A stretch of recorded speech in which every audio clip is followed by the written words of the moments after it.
nothing can save ya, cause this is the season of funky behavior. I came to relax your mind, you can recline. On what? On this here rhyme. I like the style, I'm staying for a while. It helps me show cats that I'm versatile. I'll touch your dial, turn your frown to a smile. I'll make you feel like you're having a child. So relax and open up, child. I'm about to make you walk what? Pimp style or pimped out style. You don't understand the logic. See, if you don't have it all, I'll take a deposit. I got shit for you, it's alright indeed. It's like going to the garden and planting the seed. You might tickle for a second, but it won't bleed. So just relax, just hear a dope track. The vibes is real nice, everything is real fat. You don't have to do work, we do that. It's the type of place where you can wear your hat. Just relax and just hear a dope track. The vibes is real nice, everything is real fat. You don't have to do work, we do that. It's the type of place where you can wear your hat. Your entertainment at the same time, edutainment. In other words, you could call it bent. What I'm saying is that I'm here at your service. It's hard work, but then again, I deserve this. I'm helping people enjoy their spare time. I'm like an instructor when I'm doing my rhyme. Relax and just hear the dope track. It's really not all that, it's not like a gag. We like that when everything is relaxed and chill. You don't have to get fucked up or take pills, cause I like being myself, it feels good. Yo, it makes my meals taste good. It makes my meals taste good. It makes my meals taste good. It makes my meals taste good. So just relax. It's here a dope track. The vibes is real nice, everything is real fat. You don't have to do work, we do that. It's the type of place where you can wear your hat. Just relax and hear a dope track. The vibes is real nice, everything is real fat. You don't have to do work, we do that. It's the type of place where you can wear your hat. Just relax. My mind state, now balloon, it won't inflate. Just take the buzz, it's much wiser, kid, fuck the shade. And take it to a lower level, and dig a ditch for the devil. Got some more kids and pass the shovel. Dig a hole, take them on a spiritual roll. Lyrics unfold, either that or unroll the scroll. Episodes keep reoccurring and stifling. People's vision get blurring, their hearts start murmuring. I'm about 5 times iller than a Sherman. Introspection is God's gift to the miracle. I freak material, lamb's milk without the cereal. When MCs say your booty, they mean venereal. Your fake material hip-hop killers, they more faking than fucking Michael Jackson and Thriller. The status of a hoe, Quanto Costa. They wanna know how much it costs, kid, I bet for keep tell so me just relax and just hear a dope track. The vibes is real nice, everything is real fat. You don't have to do work, we do that. It's the type of place where you can wear your hat. Just relax and just hear a dope track. The vibes is real nice, everything is real fat. You don't have to do work, we do that. It's the type of place where you can wear your hat. Just relax.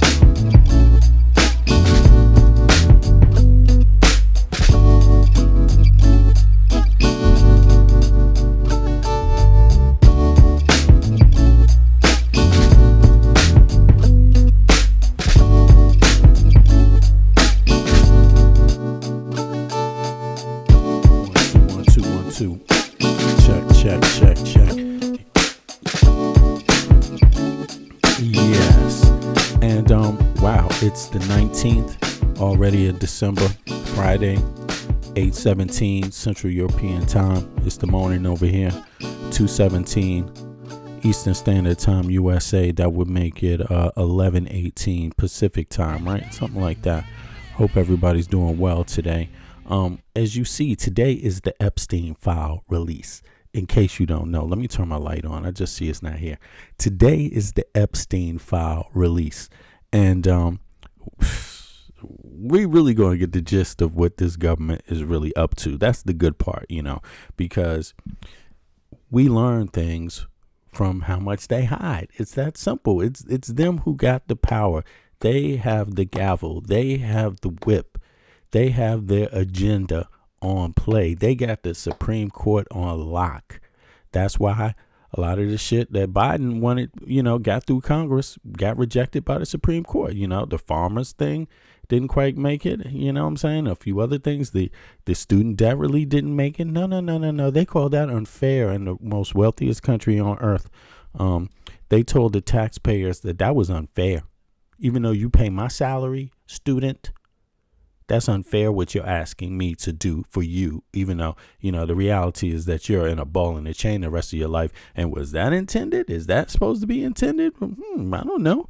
You tell me. But in any case, they got the Congress on lock, which is why they really, the Democrats can't really get shit through. They have to force everything through to this discharge thing. I mean, look, the Epstein files could have been released by Republicans alone. It could have been done by Republicans alone. Healthcare could have been done pretty much by, they could at least start the march. They could at least, come with some ideas about what they think fairness is regarding taxpayer dollars in the United States of America. I mean, maybe it's because they don't want to have that conversation about taxpayer dollars, because that's all you're talking about. At the end of the day, you're talking about taxpayer dollars, citizens' rights, taxpayer dollars, citizens' rights. That's all you're talking about whenever you're talking about the Supreme Court, the Congress, the presidency, and anything else, the military. Who's the military protecting? Americans, the United States of America, but American citizens too, primarily because we're the ones that pay your bills. If you're not protecting American citizens, then what the fuck are you protecting? You see what I'm saying? Like, yeah. So the Republicans have their way. And so how they release these files is we can tell a lot about this government, because it's being released pretty much through their way, right? I mean, you can force things out with discharges and stuff like that. I mean, yeah, that was forced, but they still going to redact as much stuff as they want to redact. And that's just the reality of it. And if you want to challenge that, what they do, if you want to take it further than that, then you got to do some more work. It doesn't come for free. They don't volunteer it. They're not working on your side. And plus, the shit that's coming out about Trump already, even outside of the Epstein files, even outside of what the federal government has, is atrocious. I mean, they got photos of Trump with little girls with their faces blacked out. That's what they have. I mean, and it's been said to be worse ones. The ones that are out now are not nude photos with little girls. But I mean, I'm saying little girls because that's what they look like to me when I saw those pictures. And we're going to review some of them, but it's rumored to be worse. I mean, Michael Wolff says that there's photographs of Trump with little naked girls, topless girls. That's what he says. And so, hey, it is what it is. I mean, I personally think there's more. I think it's some things caught up with his family. I think it's more than just Donald Trump. I think it's things caught up with his loved ones. And I think it's Russian thing. I mean, think about this. This is really, if you ask me what it's been smelling like, what it's been looking like for the entire time is nothing more than a Russian honey trap. Even if you think about the connections with Trump, through his career, right? The laundering of money, the supposed laundering of money. That people went to jail for since they just used his name, the company, right? You'll never know how much he knew, but executives have gone to jail for cooking the books, right? And I believe some of the others that went to jail, some Russians went to jail because cooking the books had something to do with them washing money, something like that. Now they've gone, some of those properties people have gone to jail for washing money, doing some fraud at some Russian people. They have. So, nonetheless, Epstein, you find out later, I mean, I would assume it, but you find out later that, yes, Epstein also had contacts with Russians also. But here's the real kicker. The damn plane that they flew on is called the Lolita Express, and it seems to be named after a book written by a Russian guy. Yeah, and the book is about old-ass nasty men having an obsession with young minors. And the facts are the facts. Now, some people don't like the facts.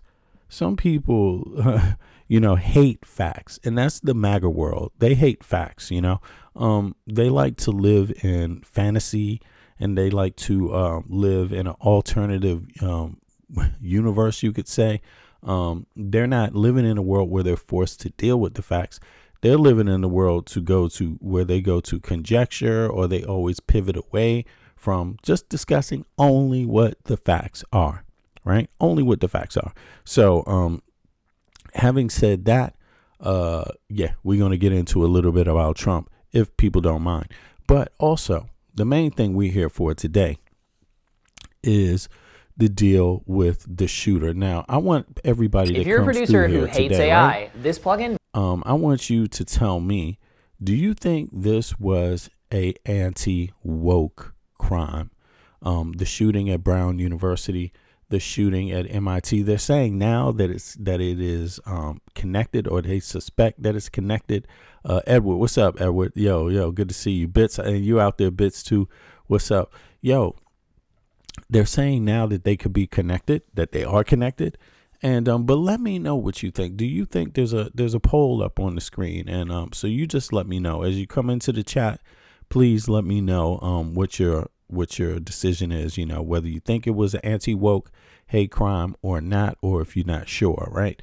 And then you can elaborate in the chat if you want further. But that's something that I'm curious about myself. What do people think? For me, I wouldn't be surprised if it's an anti-woke crime.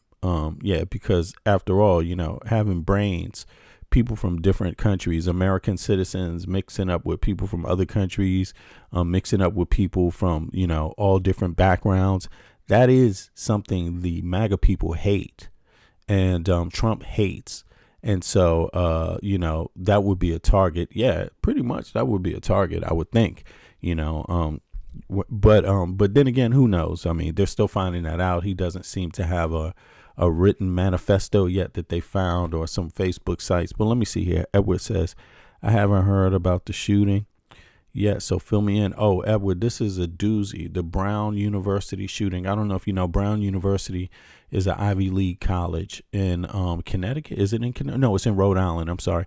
I should know that because I got a friend of mine, a good buddy of mine that lives here in Denmark too, that went to Brown University, by the way. And, you know, my goodness.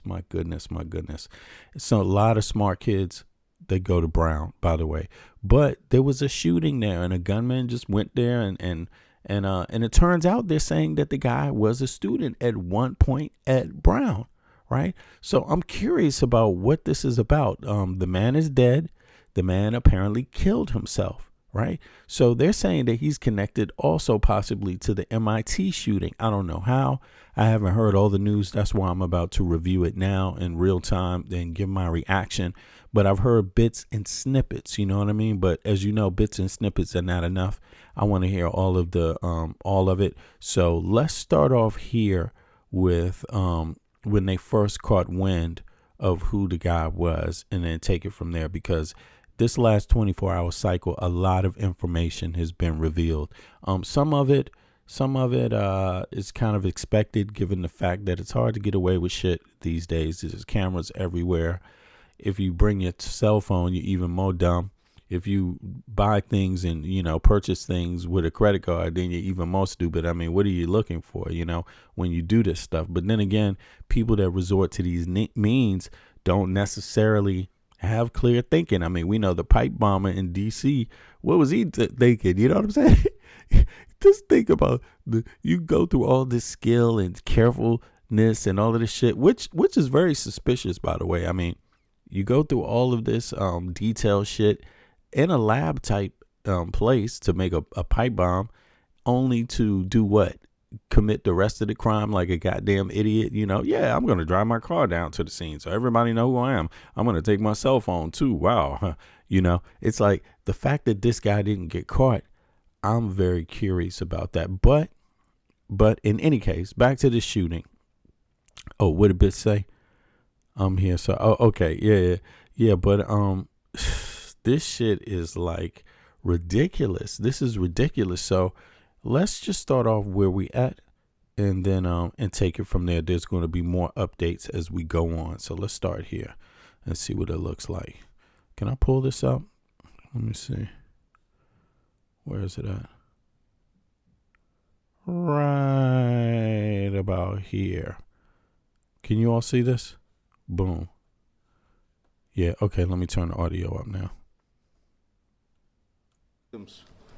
It was for them that this work was put together to make sure that they get the justice that they deserve and to ensure that this person was held accountable. Second thing I'll tell you is that I'm extremely proud of this department, actually the officers, the detectives, the real-time crime center, the community response team, the intelligence division, the narcotics division, the task force. You know, and my heart goes out to the victims at Brown University also, you know, and their families. I mean, this is a plague in the U.S. This, I don't know why. Some people, this is the best they can aspire. For some people, the best they can aspire is this, what you get. Shootings, mass shootings as a norm, as a regular event, you know, in the U.S. So I would think that would kind of terrorize communities. I would think that even subconsciously might affect your mind, right? How you look at other people, how you feel when you walk down the street. I mean, is that freedom? When every time you walk down the street, you have to be afraid of someone just pulling out a gun and going ham and doing it, you know, just shooting anybody that's available at the moment. You know what I'm saying? Is that freedom? But, you know, hey, it's not normal for me. I live outside of the U.S. now, so it's not normal for me. But in the United States, this has become normal over This past our Saturday, lifetime. as you all know, December 13th, Providence Police Department and Brown University Police Department responded to this horrific tragedy at Brown University 184 Hope. Our officers were there within minutes. That same day, Providence police detectives immediately went to work. Looking for video footage to see who this individual was and who was responsible. A person of interest was identified from that video footage. The person of interest was observed on Hope Street, turning onto Waterman Street, and that was one of the first videos that we released. At the same time, every federal agency you can think of was reaching out to the Providence Police Department and responded to the capital city. Images were shared with media within hours. Persons of interest it was the same individual that has been the focus of this investigation since the beginning. All the new images that we received of this person of interest were shared with the media continuously over the past 6 days. This critical evidence was collected with the use of public assistance. As the mayor stated, I'm proud to be the chief of police of this city. I'm proud to be a product of this city for the reasons that the mayor stated. Community stepped up. It was all about groundwork, public assistance, interviews of individuals, and good old-fashioned policing. That is the type of police work that every police officer in this nation reminds themselves of, and that many do not understand. And that is critically important and often succeeds where technology alone cannot. We looked at financial records, we looked at video footages, and in the specific incident, it was actually a video that provided us with a description of a vehicle. That was corroborated through a tip that was received to the tip center. That room was packed with detectives, agents receiving calls on a... So right there, you know, he used a vehicle to transport himself around, parks some, I don't know, I wonder what the distance is that he parked away from the locations from Brown University, and also if he did the professor at MIT, how far, you know, how many blocks, what is the time it took him to walk there. I'd be interested in knowing that. But in any case, listen, I don't know why. I really wonder why people do this kind of stuff. I mean, what is there to accomplish? What is there to accomplish? You know, and do you have to have something to accomplish to do something like this? Or is it just stupidity, madness, anger, you know, mental illness that just jumps out at the momentary mental illness? What is it really? You know, in either case, it's all stupid. Like, it doesn't matter what your reason is.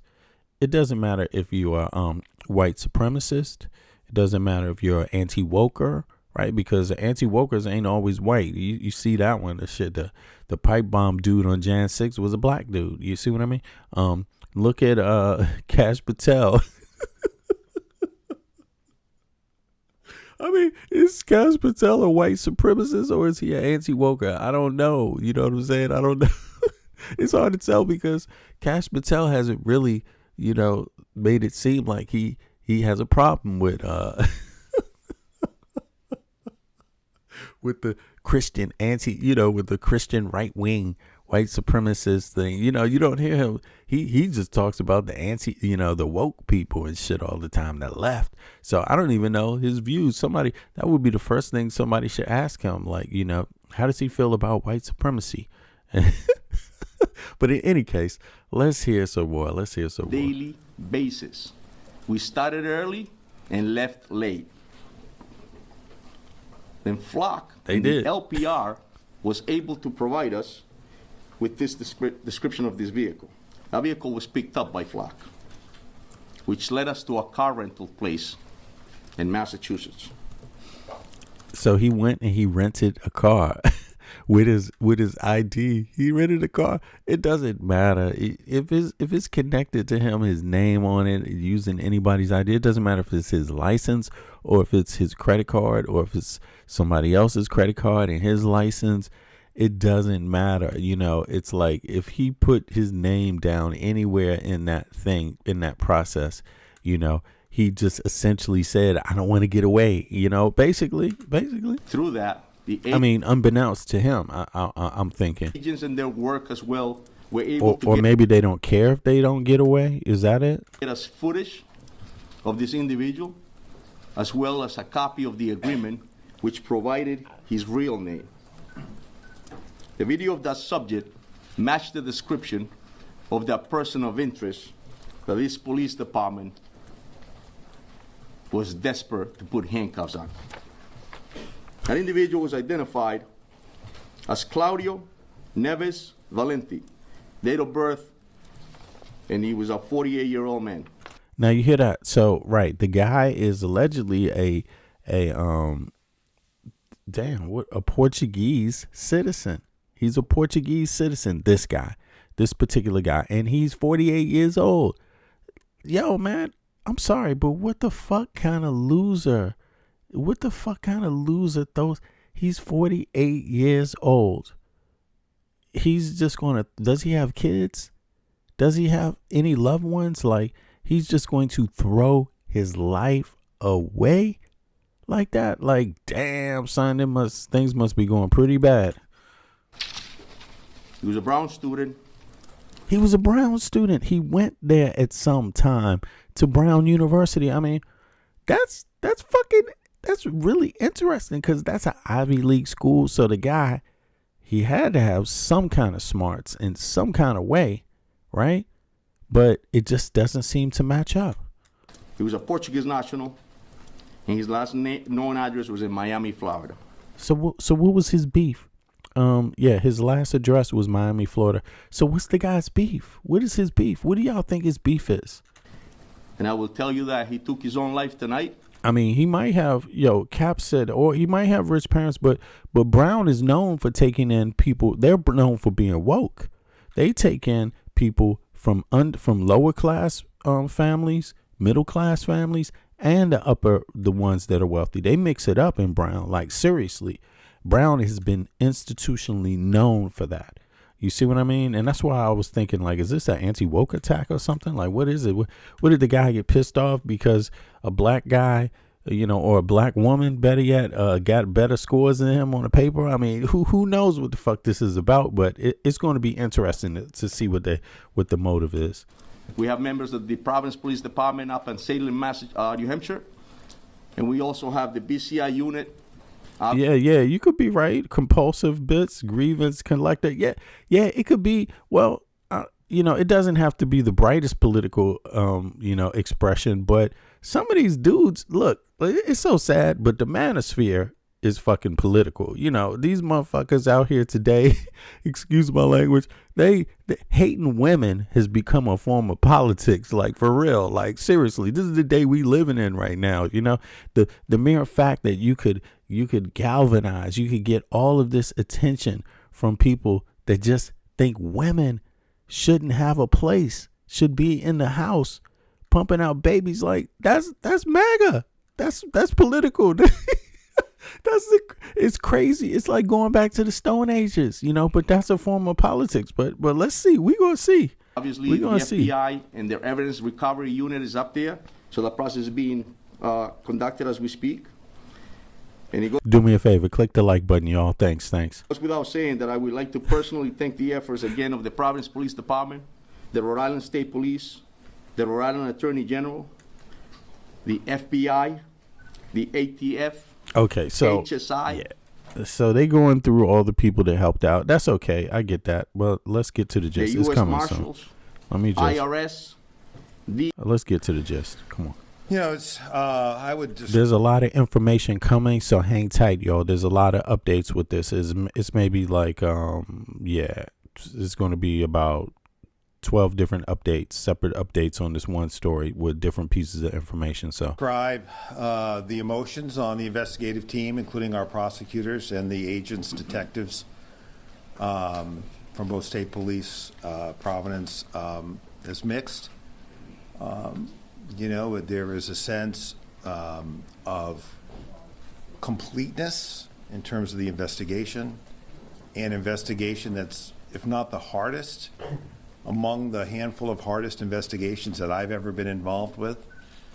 And the sense that... Did he just say this is one of the hardest investigations he's ever been involved with?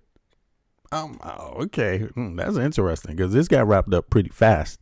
And I don't know. I think they did a good job wrapping it up. It does take a little bit of time to go through cameras and information and, digital electronic surveillance, this kind of stuff. It takes a little bit of time to go through that stuff. So I think they did a fine job.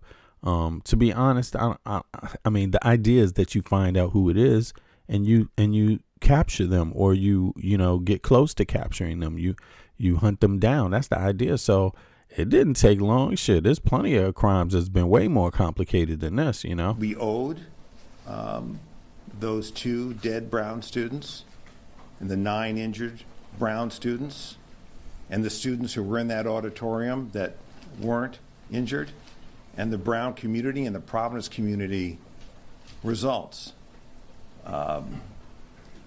And the teams worked really hard. I think I mentioned that to you almost every night that we met with you. Okay, I don't want to hear. I'm sorry, it's no diss to them, but I don't want to hear any of that. I want to hear, just the information about this. Let's see. Hold on. I learned that ChatGPT. Let's see here. Let's get to the next part where they start describing some of the shit, because I don't know what it is about the tendency to do that, but hey.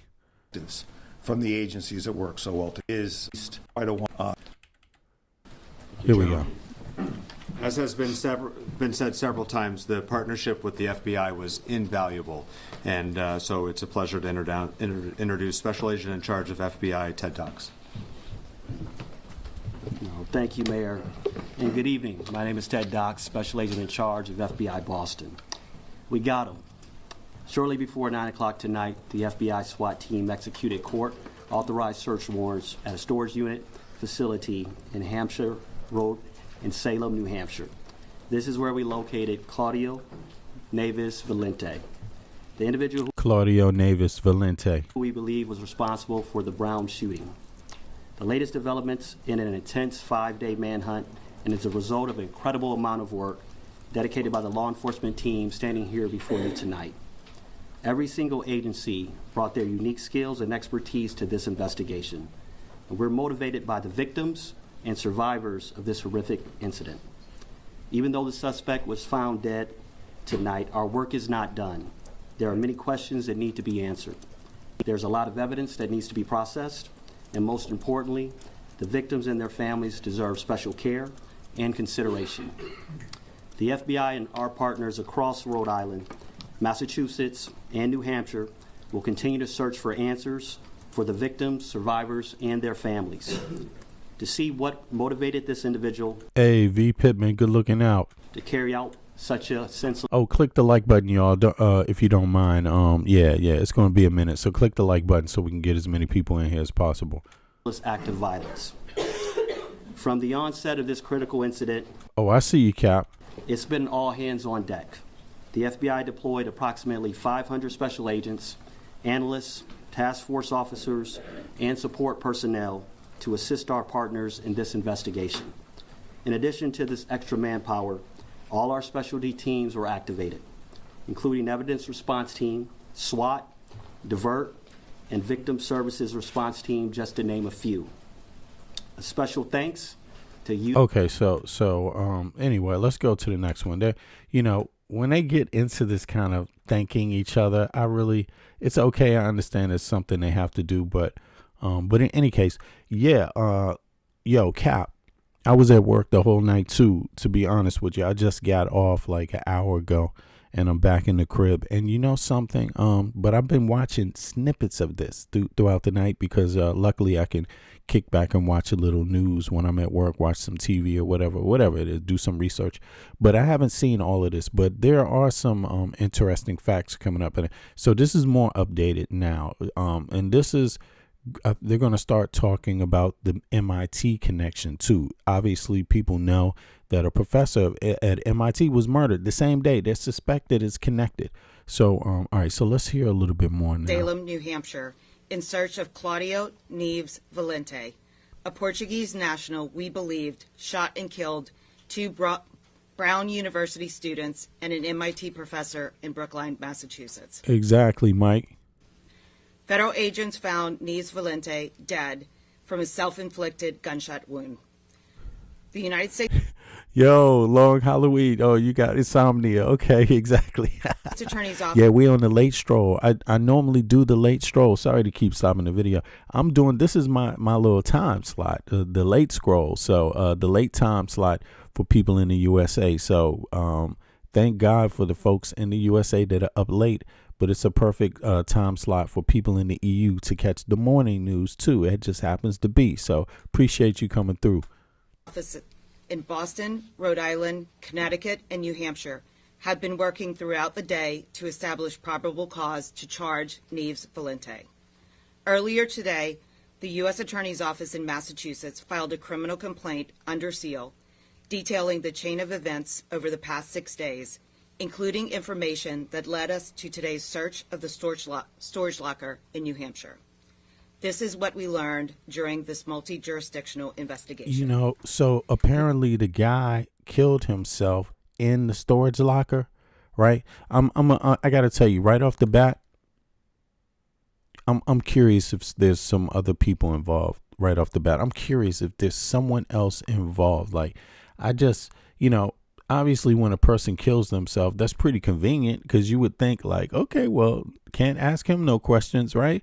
Can't ask him his motive, can't ask him anything. I mean, not to be conspiratorial about this, but I mean, who goes through this length of killing people and you don't want to say you don't want to leave a clue about what your motive is, even if it's personal? Like, leave a letter saying the world treated you like shit and let us all know. You know what I'm saying? Or tell us whatever your motive is. But in this case, it's just wrapped right up. He's dead. Hopefully they find something. But I'm curious about that. I wonder if they're going to have some information that, leads to other people being involved or at least knowing something. I don't know. Neves Valente studied at Brown University in Providence, Rhode Island on an F1 visa around 2000 to 2021. Okay, let's see here. Boom. Let's go on. Get past this little part. Of course, somebody got to get paid, right? All right, let's see here. He eventually obtained legal permanent resident status. Previously, he attended the same academic program as the MIT professor Nuno Loureiro in Portugal between 1995 and 2000. Although Neves Valente appeared to reside in Florida between November 26th and November 30th of this year. Okay, hold on. I'm just going to rewind this little part again because I want to make sure I hear all these details. Status. Previous Island, New Hampshire. This is what we learned during this multi-jurisdictional investigation. Neves Valente studied at Brown University in Providence, Rhode Island on an F1 visa around 2000 to 2021. Okay, 2000 to 2021. Okay, and all right, does that have something? Does that maybe connect to his motive? Is he? I mean, this is getting interesting. He eventually obtained legal permanent resident status. Oh, when did he do that? Previously, he attended the same academic program. Okay. Let me go look that up while I let this play. I'm gonna rewind it. I'm gonna let it play a little bit and then look up that little fact. When did he get his status? 2000 to 2021. He eventually obtained legal permanent resident status.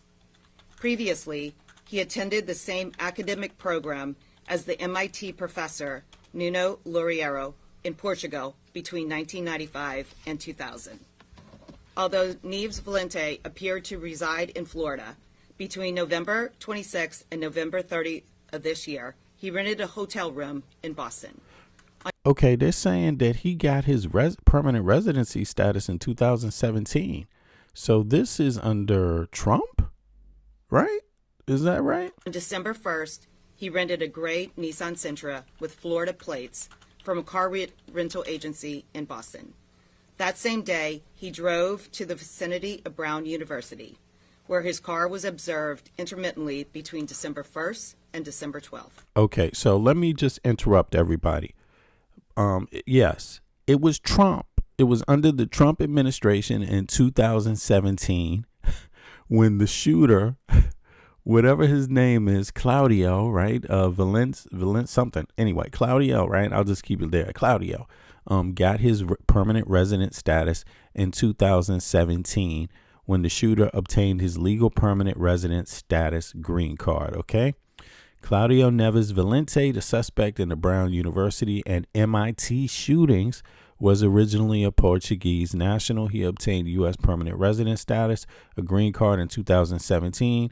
That was when Trump was the president, though the diversity visa green card lottery, through the diversity green card lottery program. Donald J. Trump was president of the United States in 2017, serving from January 20th, 22. Okay. December, 19th. And also previously, so in other words, he was Trump. This happened under the Trump, just to be political here, because listen, the right wing is already going for something like, is this Antifa who did it, right? Or is this a transsexual who did it? So let's be fair and do the opposite, right? Let's stick to the facts. Let's do the opposite of them and stick to the facts. The facts are Trump. He got his permanent residency under Trump's first administration. Trump could have rejected him, but he didn't. He approved it, He approved it. And not only that, the guy went out shooting, the guns that he got all under Trump's administration. Trump didn't do one damn thing to stop this guy who's a permanent resident, who's not a citizen, right, from obtaining a weapon. Didn't do a damn thing. So I just want to put that out there. Now let's hear some more. On December 13th, Neves Valente entered an auditorium on Brown University's campus during a study session and began shooting at students, killing Ella Cook and Mohammed Aziz Umarzokov and injuring 9 others. Between December 13th and December 14th, Neves Valente returned to Massachusetts. On December 15th, he murdered MIT professor Nuno Loureiro at Loureiro's home in Brookline, Massachusetts. So they confirming it. At some point while he was in Massachusetts, they're confirming that. You see, yeah, Bits. It took him that long, 20 years, to not get an education. Yeah, exactly. It's crazy. Neves Valente returned to Massachusetts. On December 15th, he murdered MIT professor Nuno Loureiro at Loureiro's home in Brookline, Massachusetts. At some point while he was in Massachusetts, he switched the plates on the Nissan Sentra to an unregistered plate out of Maine. Immediately following Professor Loureiro's murder, Neves Valente drove to a storage facility in Salem, New Hampshire, where he had rented a storage unit in November of this year. Since the December 13th shootings at Brown and the December 15th shooting in Brookline, state, local, and federal law enforcement officials have been working hand in hand around the clock to identify the shooter and prevent him from inflicting further harm. I have said this before and will continue to believe when law enforcement agencies work together, crimes are solved and the public is protected. The information we provided to you tonight would not be possible without the dedicated men and women of law enforcement in multiple districts throughout New England. Yeah, I hear you. No, well, I'm just stating, I hear you guys, you talking about the specifics about if he was vetted first under Biden or who was that, Obama, right? If he was vetted first under Obama and, what's the other note? Yeah, Trump was trying to get rid of that program, et cetera, right? Yeah. And all that is true, but it doesn't even matter because then there's more somebody could pin to Trump. Like, for example, is Trump banning Portuguese Europeans from coming to the U.S.? Is he banning one of them? You want to ban them? What about the bans, Trump? You see what I'm saying? Like, Trump, no matter what, what he does, I don't know if it's intentional or if it's clumsiness or if it's both. But the bottom line is that there was plenty of opportunity for Trump to identify these types of individuals. And basically, through his new policies, his executive orders, he has not identified these types. You know what I'm saying? Trump hasn't identified the Portuguese mass killers. You see what I mean? Exactly. He hasn't identified those types. He's only identified the type that's Mexican or South American, except when they don't do anything, of that crime. It's crazy. This is you see where I'm getting with this? Like, so in other words, this is not a crime that Trump is concerned about. This is not on his political agenda. This is not on his political radar. Trump could care less about this particular mass shooting because it doesn't fit his perspective on crime in the United States. It doesn't fit his perspective on what's wrong with the United States. I mean, for Trump, what's wrong with the United States is not Portuguese immigrants. It's South American immigrants and African immigrants and Muslim immigrants. That's who Trump has pretty much identified, right? And not that I think it's people shouldn't go around pointing fingers at anybody's ethnicity because we know it's behavior. It's not ethnicity. That's the problem, right? Come on. You know what I'm saying? Come on now. You see what I mean? It's behavior that's the problem. And but that's not according to Trump. With Trump, it's not behavior that's the problem. It's actually your goddamn ethnicity, and if your ethnicity don't come up on his radar, he got nothing to say really. And if you think about it, he didn't say nothing. He basically said, well, shit happens. That's crazy. Including the FBI, ATF, HSI, the U.S. Marshal Service, Massachusetts State Police, Rhode Island State Police, Providence Police, Brookline Police, and the Brown University Police. In addition, prosecutors for the Rhode Island Attorney General's Office and the Norfolk County District Attorney's Office, and federal prosecutors from Rhode Island, New Hampshire, and Massachusetts all contributed to this result. I also want to thank Attorney General Pam Bondi for her support in coordinating the federal response. Boo, Pam Bondi. It was too late. Too late, Pam Bondi. Sorry. Too late. We're tired of this. You coming to crimes late. Okay? We want you to prevent crimes. God damn it. Anyway, just to be a Pam Bondi hater. But listen, Bits, let me see. You said, Bits said in the chat, she said that, let me see. Where is this? After watching and rewatching the videos, I got a better picture of my behavioral profile. He's not stupid, but he's also not emotionally intelligent. Okay. Loner, but not that he wants to socialize. Okay. Yeah. Well, he definitely seems very antisocial. That's for damn sure. But still, what brings him to kill someone? It's okay to be antisocial, but damn, it's another step to go out here and start shooting people. Like, I wonder what it is, and it must be some clues there. It takes time to find this stuff out. Now, let me see. Mike said, look up the work history. Let me see. Look up the work history of the chief of police at Brown University. Chief of police at Brown University. Do they have a chief of police? Are you talking about in the town where Brown University is in Rhode Island? Okay. And how he was dismissed from Utah University. Oh, or is it a university thing? They got a chief of police at universities? All right. Well, let me see. They let him resign rather than be fired. Oh, really? Huh. That's interesting. Yeah, but what are you saying? Did he just start at Brown, or how long has he been at Brown? Let me let this play a little bit more. Let's see. Can you tell us anything about his motive and the two sets of victims and how they might be related, and how he might be related to them? That is not information that we can share right now, but as soon as that information becomes available, we will share that with the public. Oh, well, let me see. What was that? For her support in coordinating the federal response. Can you tell us anything about his motive? Oh, okay. So he's asking, you can't hear it, but the reporter is asking about the motive. Two sets of victims and how they might be related, and how he might be related to them. Right, and how these two sets of victims might be related to the perpetrator. That is not information that we can share right now, but as soon as that information becomes available, we will share that with the public. Okay, so I think it's coming up. It's coming up. Let me see.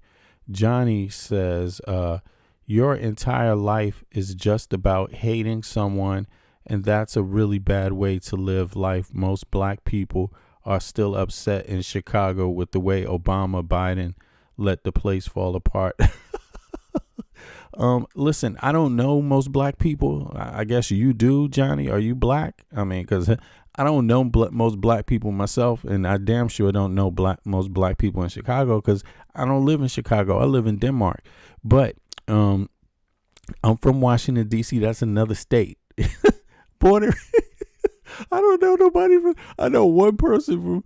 Let me see. One person. No, I know two people my entire life from Chicago. Two, they okay, but we never talked about Obama. What the,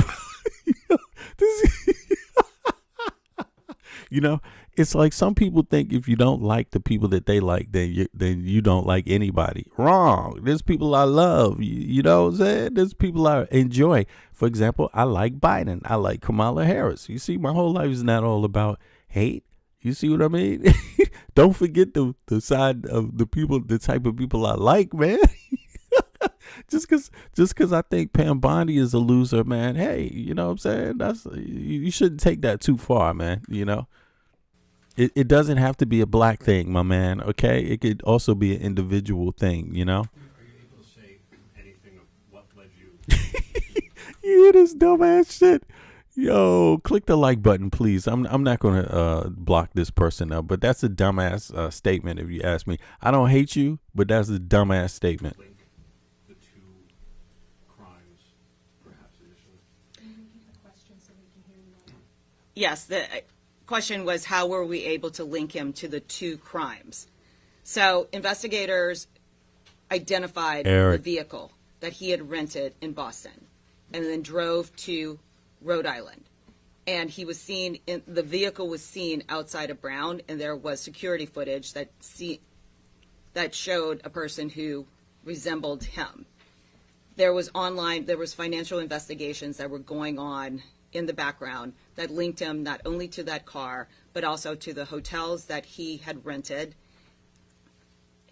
and the car that he had used to not only drive to Rhode Island, but then back to Boston.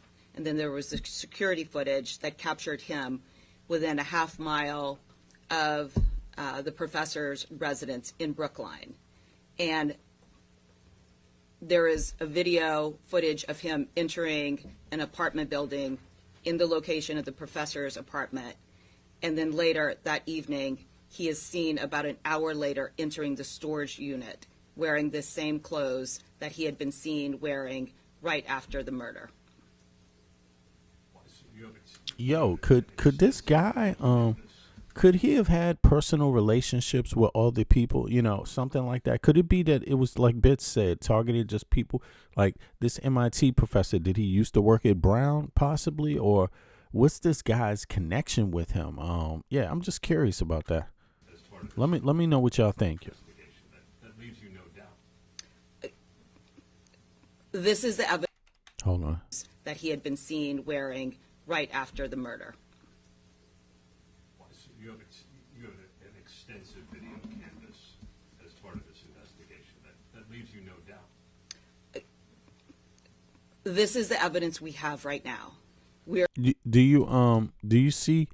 Did you hear what that question was? The guy is saying that they have enough video footage now to have no doubt about some sort of connection. I don't know what he means by that, but obviously there's a connection. But I'm not sure where he's getting at with the video footage part. We're coming to you tonight because the federal complaint was unsealed, and we wanted to provide you with the information and to assure the public that law enforcement collectively believe that we have the person, that we identified the person, and that person is dead, and that he was the person responsible not only for the Brown shootings, but for the Brookline shooting. Can you speak to before the self-inflicted gunshot? Okay. Check out the different. Let's see here. There's more facts coming. There's more facts. Let's see. There's more facts. Between law enforcement and another military, like any words exchange or anything like that? No, when investigators went into the storage facility tonight to execute the federal search warrant, he was dead. Do you think he entered there this evening? No. He entered an hour after. Okay, Bits, you saying they know each other, the MIT professor. Okay, that's been confirmed. Okay. Yes. Do you know how long that storage? Did he rent that? Like how long? Our understanding from the financial investigation is that he had rented a storage facility at the location in Salem, New Hampshire in November. Can you confirm whether or not he used the same weapon in the Brown shooting as he did in the MIT shooting? Ballistics investigation was ongoing and has not been completed at this time, so we're not going to comment on that. Can you give us any sense of when you started to recognize perhaps that he was the same person? I know it was through the video, but when it sort of dawned on investigators that these two cases were related? It was in the last 24 to 48 hours that my understanding, according to my understanding, is when the link began to be established. And that was mainly, he was using a phone that was obfuscating ability to track it. And he was using financial, not credit cards that were tied to his name. And so he was sophisticated in hiding his tracks. According to the. Okay, so the credit card wasn't in his name. Yeah, somebody asked. Oh, I saw your comment, Bits. Yeah. I mixed your comments up with Eric's. Or is that what you said? With Eric? Yeah, with Edward. I'm sorry about that. Yeah, but Denmark. Yeah, I live in Denmark. I'm an American citizen that lives in Denmark. I've been living here not 30 years, but off and on, you could say close to, right? And because I was back in the U.S. for a few years also in between times, but yeah, and that's one of the reasons why I do the podcast. That's one of the data points, just given the timing, the political scenario with the U.S. and Europe, and that's really what inspired me to do my podcast, to be honest with you. Yeah, exactly. And then I got a documentary that's coming out soon, very soon, called Hometown DC, that I've been working on for a few years now, since 2019. So, but in any case, a lot of what you hear on my podcast as of late has been about the relationship between Donald J. Trump and the EU, and having some discussions where we bring light to some of the bullshit that he's saying about, the EU, what's going on. What are the civil rights in the EU? What are the civil rights in Scandinavian countries? What is the tax system like in reality, not in rumor, not in 2-second sound bites, but just actually really going into it to show American citizens what legacy media does not tell them. And I suspect it's because legacy media in the U.S. is owned by corporations who essentially want all the money to themselves. They want all the tax breaks to themselves, and they don't want you to have a. If you willing to give up, if you're willing to work harder than everybody else, just to give the corporations tax breaks, and you don't get no break while you're paying all the taxes, if that's the way you want to go about it, you should have all the knowledge so you can make a correct decision. You shouldn't be scammed into it. And so that's one of the reasons why I'm doing the podcast. So yeah, I've been in Denmark, and if you want to ask me any questions about Denmark, I'm doing a stream later on today that is specific about some of the points that Trump lied about regarding the EU, Scandinavian tax system, and a lot of other things, the exchange, the trade. Trump's been lying about trade deficits and all of this shit. So I'm going to go in on that in the next stream. But in any case, let's hear some more about this one. Let's see. The complaint that was unsealed said that Ms. Valente and the MIT professor had attended What's up, Fries? an academic program together in Portugal from 1995 to 2000. Do you know if they knew each other? Or My understanding is that they did know each other. Have they been in communication since that last date? I don't have any information to provide you. Would you call this targeted? We're still investigating the motive in this case and trying to, because like I said, he was very careful in his communications, and we just don't have any information right now to answer that question. But when we get that information, we will share it. Okay, Gary, I see your message. I appreciate that, Gary Johnson. Good looking out. Click the like button for me, too, if you don't mind. Subscribe, too, also. Yeah, but I appreciate that. Thank you. Let me know where you're from, what part of the world you're from, Gary, or at least what state. I'm guessing you're in the U.S. The storage locker in which his body was found, my information is that no. Was that satchel in the storage? Yes. What was in it? Can you repeat the question? I can't hear you online.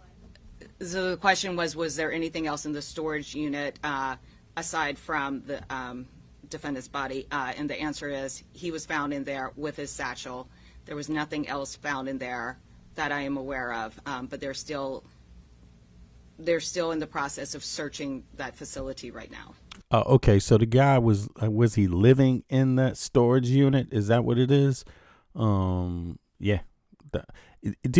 Is he living? Does anybody know? Was he living in this storage unit, or was he living somewhere else? Because I haven't heard them say anything about where he was living outside of his last known address was in Florida. So that makes me wonder, like, what about his friends? What about his girlfriend? How is it possible? I'm sorry, but nobody, I mean, maybe somebody could just be all by themselves and have no friends. I'm not saying someone else helped him with the crime, but just, it seems like he would know some more people. I mean, doesn't he have a friend? Don't they have that evidence in the phone records, who he talked to, I don't know. I'm just curious.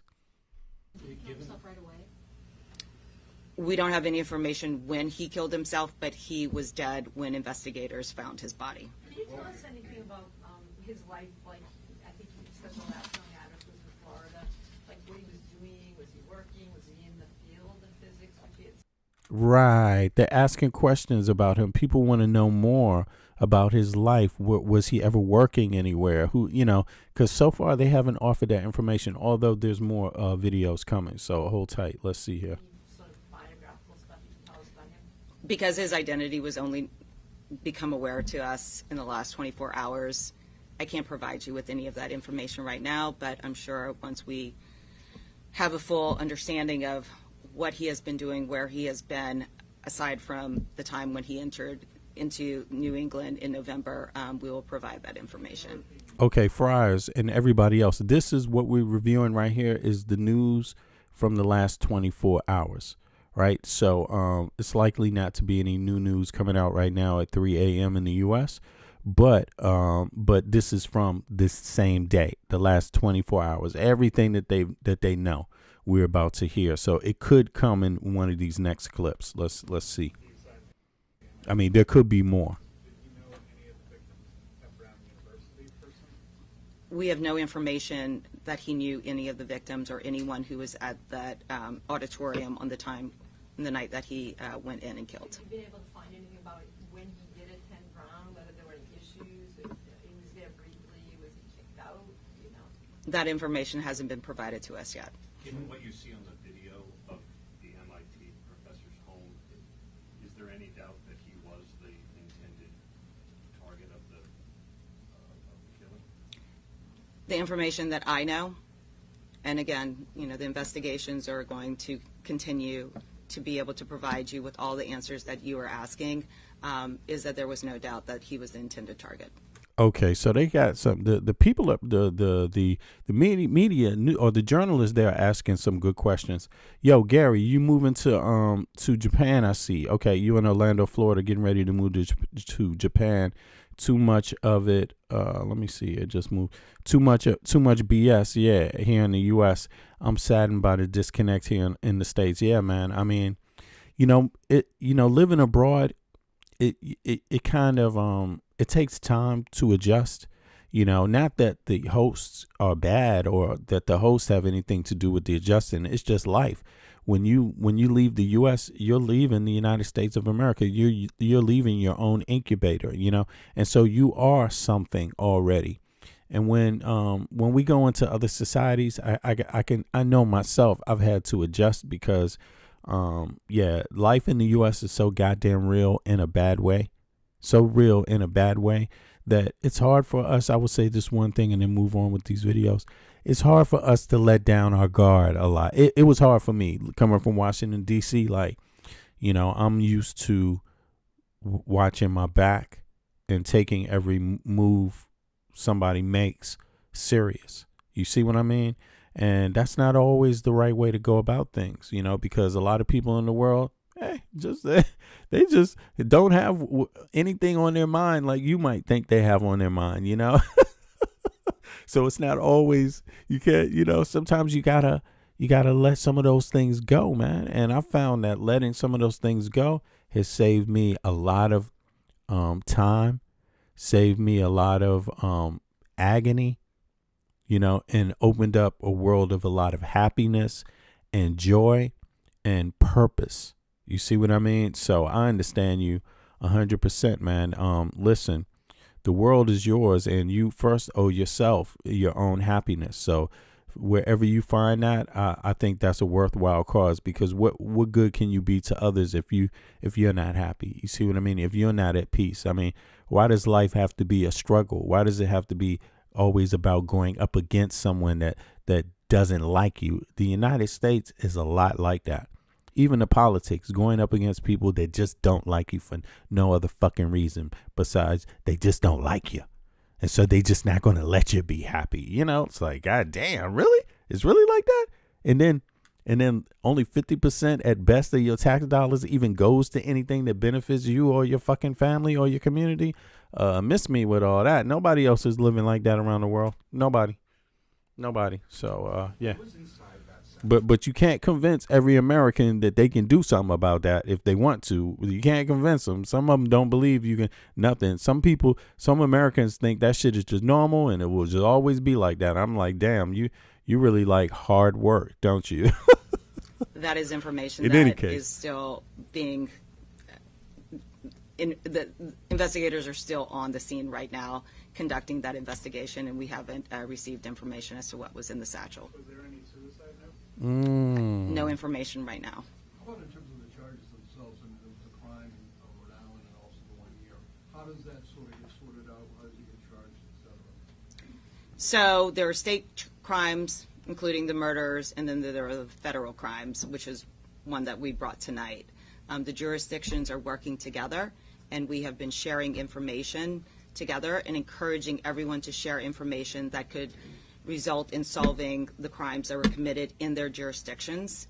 And we will continue to do that if there are any doubts that are left with closing out those investigations. We will continue to share all the information so that we can share with you whatever motivations come to light as to why these heinous crimes were committed. Hey, somebody said learn the language fast. They talking to Gary, yeah, because Gary's moving to Japan. Yo, oh hi, I could tell you some Japanese. These are some helpful phrases, introductory phrases. Ohayo gozaimasu, konnichiwa, what else? Ohayo gozaimasu, konnichiwa, and what else? Damn, I forgot it. There's another one I used to know. So, oh well. But in any case, yeah, my thoughts are pick up a book. Go to ChatGPT. Start off right away. Or get a translating app, man. Today it's easier than ever. It's easier than ever. You know. Are you confident? I guess maybe that's not the right word, but do you believe that he acted alone, or is there any evidence that anyone else was traveling with him when he came here? We have no information that he was acting in concert with anyone else right now. Anything interesting found in the car? That search is still underway, but we will provide you again with more information as soon as we get it. Anything more you can tell us about, you said he hid his own tracks. Can you talk about that a little bit, what he did? So he was using an application on his phone, and there have been a couple of things. The Google phone doesn't allow officers to ping the direct location and get real-time location information about the phone. There was also beliefs that he was using SIM cards that were possibly European SIM cards that are carried through a provider in the United States but does not provide real-time information about tower. You hear that right there? That's interesting right there. So they believe he was using European SIM cards, so it doesn't allow, it prevented real-time pingings to on his location. So yeah, and also Google phones kind of delay that from happening too, for your own safety, obviously. But it's curious. But in any case, a trail is a trail. It doesn't matter if it's discovered today or tomorrow or 15 minutes later or an hour later or 5 hours later. It's like, damn, man. I mean, to use your phone. See, this is I'm curious about this part. If you're trying to hide who did it, I mean, meaning yourself, then that wouldn't lead to suicide, right? That tells you the person wants to live. But I mean, was he really working to hide? I mean, see, something doesn't, to me, it just, I don't know. I'm a person that's a stickler for detail, so I guess I'm going to be like this until all the details come out. But I hope y'all see my point, right? A person that doesn't want to live is not going to care about hiding too much, It's not going to go through that extent, like, having different cell phone cards from Europe.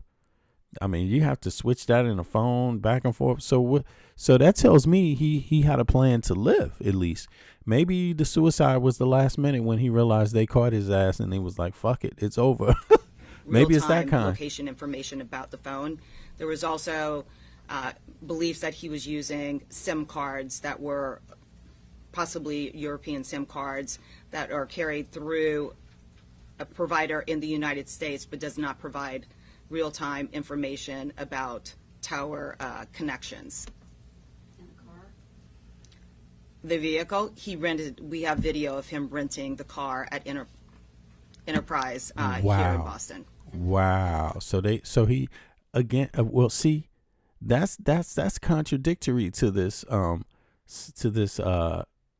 European, SIM card thing, trying to hide your tracks. Okay, but renting a car from a car agency, man, don't you know that's the opposite of hiding your goddamn tracks? Is this guy really does he think it works that way? Like they said he used somebody else's credit card. So what? They have your face. You're going to have to turn in a driver's license when you rent a car. Doesn't matter what the credit card says, you still going to have to turn in a driver's license. They want to know, can you drive? Right?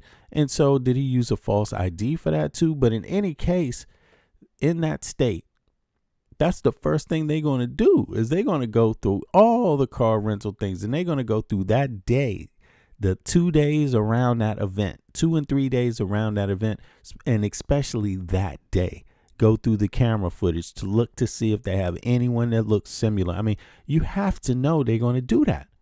Like, so in any case, but maybe he didn't know. Maybe he doesn't know. We haven't figured out now where he got that plate from. It was an unregistered plate in Maine. We have information that that plate was a very old plate that had been taken out of the registration status over a decade ago. When his body was found, can you just describe what he was surrounded by? Can you just paint the pictures to what was in that unit? Oh yeah, the toes up. The toes up, yeah. I said it. There's something funny about that walk, man. There's something funny about that walk that he had. Yeah, that I just know that ain't no urban walk. That's not a urban. Black men in urban cities don't walk like that. And I've seen. I don't want to racialize it, because maybe that's not the only reason. There was a lot to his walk. The toes up was one thing, and then also the thing. It looked like he was carrying. But listen. You can have a weapon and not give off that I'm carrying look. But he was giving off that I'm carrying look like he walks around like that. And there's some people that walk around like that, And so there's a lot to how he was walking. I'm curious to see how much of the information they find matches up with it. I'm still starting to think, I don't know. This is weird. First of all, does he have any associates? Who are his friends? Who does he hang out with? That's like Bits, you said that too. Like they don't have a lot of information about that being a loner, but still, isn't there? Do you play video games online? Do you socialize on the internet? You have to socialize with somebody. There's got to be somebody in your life. What kind of programming did you watch on TV, for example? Yeah, there's got to be something. I guess it's not enough time. I guess they will find that out today. In the next 6 hours, people will probably hear more about that, or the next 12 hours. But let's just play what we got so far from the last 24 hours. What I can say is he rented one unit. His body was found in a unit that was not occupied, and there was nothing else in there from what I have heard, but this is information that I was getting an hour or two ago from agents who were conducting the searches there. When we get further information, the information will be made public, including in the returns for the search warrant that we obtained this evening. Was he living in it effectively since after the Brookline incident? I have no information right now as to the unit that he had actually rented. The tactical teams were there to search, and they were obviously concerned that there could be booby traps or other types of security issues. And so when they noticed that that storage unit was still locked from the outside, it was clear that he couldn't be inside. And so they started searching the abandoned or the non-occupied units with the approval of the management, and that is when they found the body right next door. Oh shit. So damn. So okay, so they found his body next door. Well, okay, that's interesting. Damn. And they think they believe it was suicide. Okay, but I guess they would have to know, because listen, those kind of places have cameras too, so they're going to be able to know. I mean, unless it's one of those cases like the blind spot cameras. How come they don't have more cameras? I mean, if that's the case, I don't know what to say. But how you gonna rent out? How you gonna rent out these kind of storage spaces and have blind spots, yo? What the fuck? How you gonna have a university and have a university invite? You got thousands of people that could be there on any given day. How you gonna have blind spots in the cameras? I don't get that. I don't understand that part. I'm not criticizing. I'm not trying to say it's a conspiracy or anything like that. I don't think it is. But then again, how do you know when you got shit happening like that? Blind spots here. So it's going to be curious. Like, I'm very sure in this case, they're going to ask them a lot more questions. Like this question I'm asking, like, if you find a dead body, then how do you know it was a suicide if you weren't there, right? If you weren't there, how do you know? And the first thing you would have to go to is the cameras, right? You would have to go to the cameras. How did his body get in there? And apparently they must have seen him on the cameras for it to be satisfied that this is a suicide. They would have to have him walking in the place inside of that unit by himself, and that's it. After nobody else going in there, right? Isn't that what they would have to have? Something of that degree for it to be satisfied. But if you got blind spots, if they don't have any camera on that unit, and there's different ways to get in there, I don't know, man. People are going to be thinking about this for a while because it's a multiple shooting. This guy went to 2 different places. He's a foreigner, right? I'm not to make it in a derogatory sense, but he's a foreigner, right? So you don't know what else is up with that. Like, I'm just curious about it. There have to be a reason. And this thing about being paranoid, and that's what they say about everybody that kills some motherfuckers. Look, the guy who shot Kennedy, paranoid. You know what I'm saying? Reagan, paranoid. Got to go to the insane asylum. Like, it's like, you see what I mean? That doesn't, I don't know. To me, it just ain't going to satisfy me. It's not going to satisfy me. I know that you haven't had much time. Does he have any sort of criminal record that you know of at this point in time? We are not aware of any criminal record in the United States. Do you have any information about his life in Florida? In just Okay, 2 days, so, I'll show you how to unlock. So the last question Lucky was, most do you know anything about his life in Florida? Yeah, let's see. No, they don't. Not yet. My understanding, it was South Florida. I know that they know the address, but nothing has been made public about that yet. And I'm assuming that there will be searches. Profession, what he did down there? I have no information. And just to be clear, did he fly up from Florida for this, do you think? Did he travel from Florida? Again, the motive, and we have information of his being in New England throughout 2025. But once we get the information about why he came up here, what drove him to be up here, we will share that with the public. And a couple question on how long he had been a lawful permanent resident of the U.S. I don't have that information. Well, I mean, the only 2 ties that you have or can talk about now is he went to Brown and he went to this graduate school with the professor in Portugal. I mean, those are the only 2 ties that you can talk about now in terms of their relationship. That is correct right now. Is it graduate school or undergrad? Whatever it was, I'm sure it's in the. They were in school. Here's a question. Do you know if he was in contact with anybody either immediately before coming to New England or after he got here? That is not information that we have to share right now. Just one more. Do you know, did he have any contact with anybody else, besides, the rental, the hotel? Can you all hear the questions that are being asked? Let me know. I can hear them, but I'm listening closely. But yeah, just let me know if you can hear them. It's some pretty good questions being asked here, actually. Was he in contact with anybody either immediately before coming to New England or after he got here? That is not information that we have to share right now. Just one more. Do you know, did he have any contact with anybody else, besides, the rental, the hotel, in his travel? That is information that I don't have to share with you right now. Just one question. Yep, go ahead. Is there, there was been some reports on social media by this saying that a man who was homeless and who was sort of living at Brown was the one who sort of saw him and thought he was suspicious and took his plate number and then was urged by other people on Reddit to make sure he reported it. Is that true? You say there was a witness, but is that his account true that he's the one that helped break this or gave a crucial tip? How would you describe that?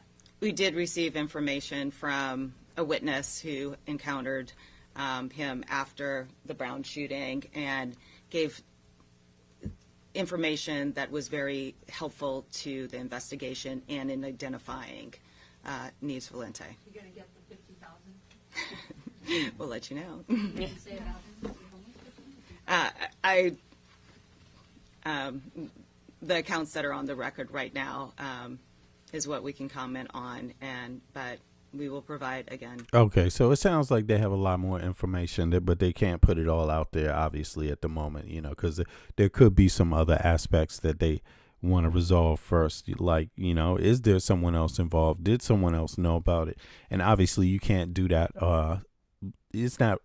You can't always do that in the best way if you're revealing too much information in terms of everything that you know. But But they seem like they asked some good questions. Yeah, y'all said, I see you guys were saying you couldn't hear the questions, but you could hear the answers. Yeah, that's good because the answers say pretty much what the questions were, right? But let's see here. Let's go to the next one and see what they say. As we go through them, they're more updated, right, through time. I don't know how updated they are exactly because different news agencies report that, know how long they've been sitting on a story before they reported it. But I tried to do it in sequence according to the times that it was released. So let's see. We have a Fox News alert. A high-placed source has just told Fox News that the suspected shooter was found dead from a self-inflicted gunshot wound.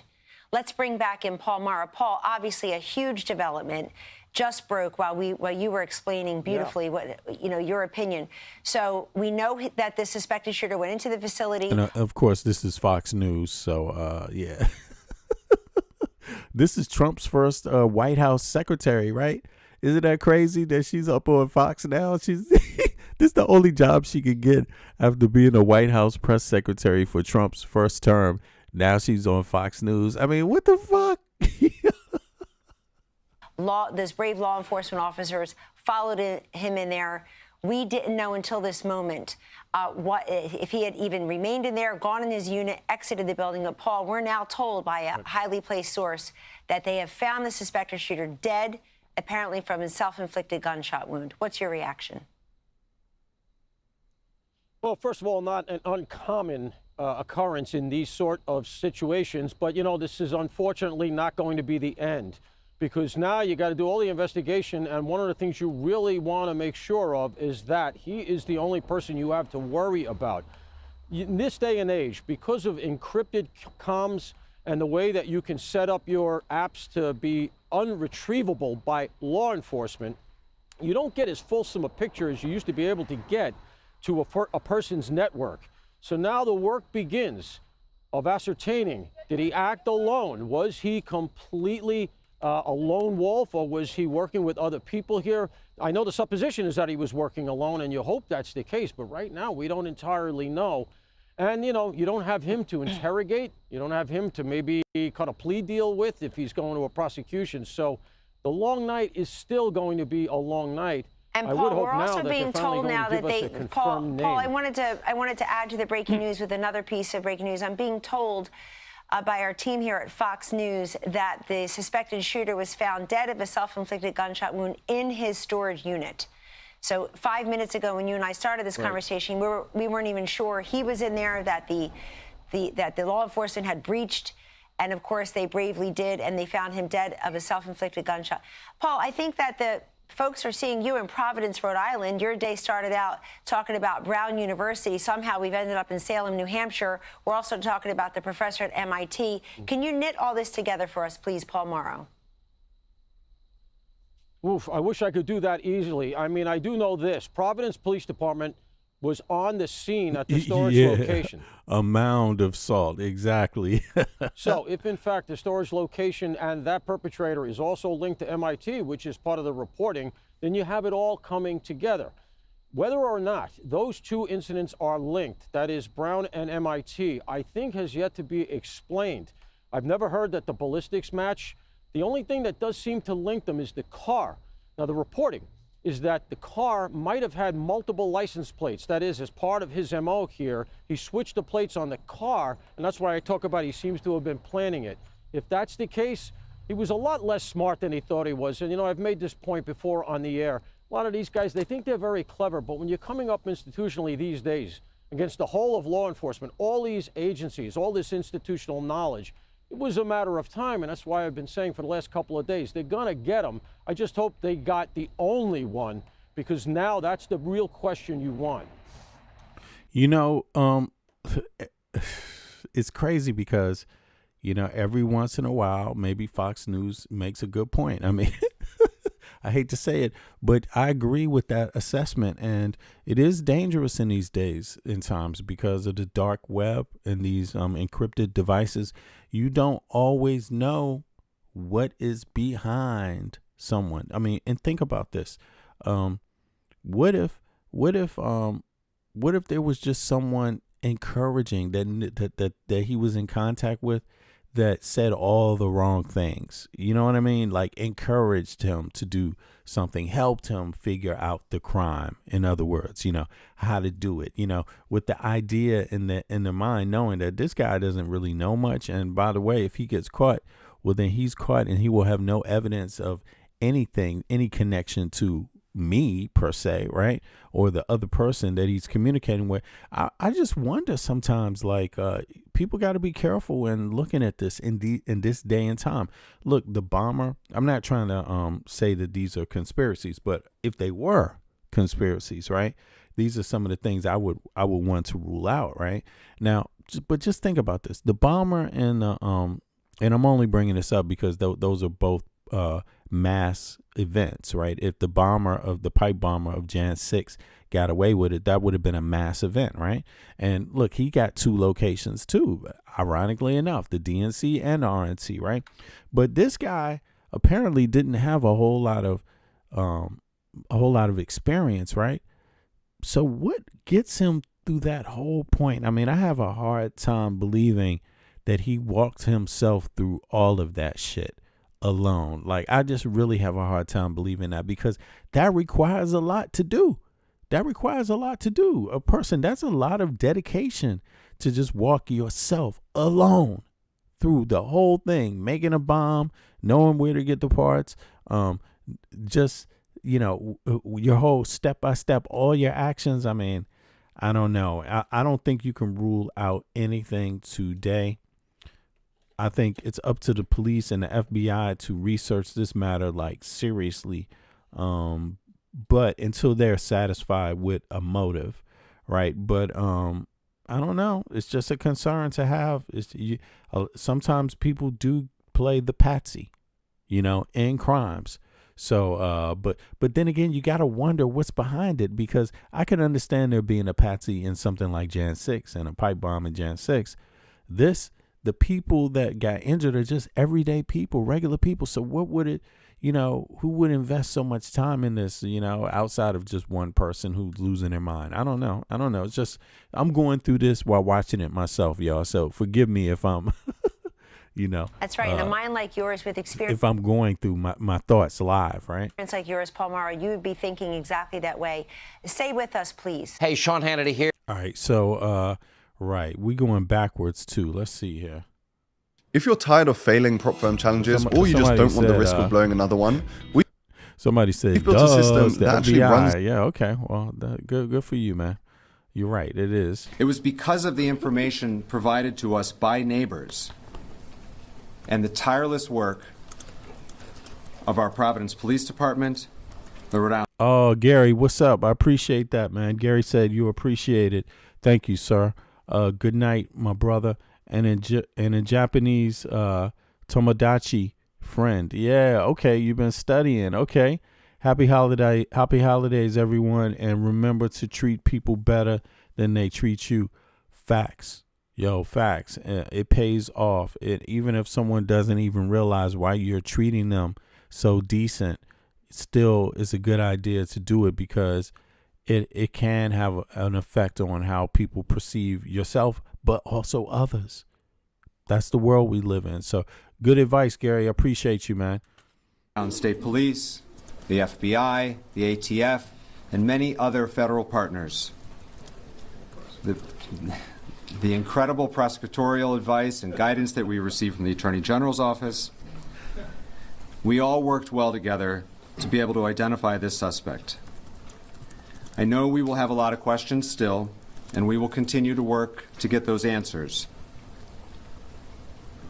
But it is a great honor for me to turn this over to our Chief of Police. Okay, that's the same one. Let me go back. I'm just going back in time now. Including information that led us to... we saw this one. Okay, we saw this one again. Let's see here.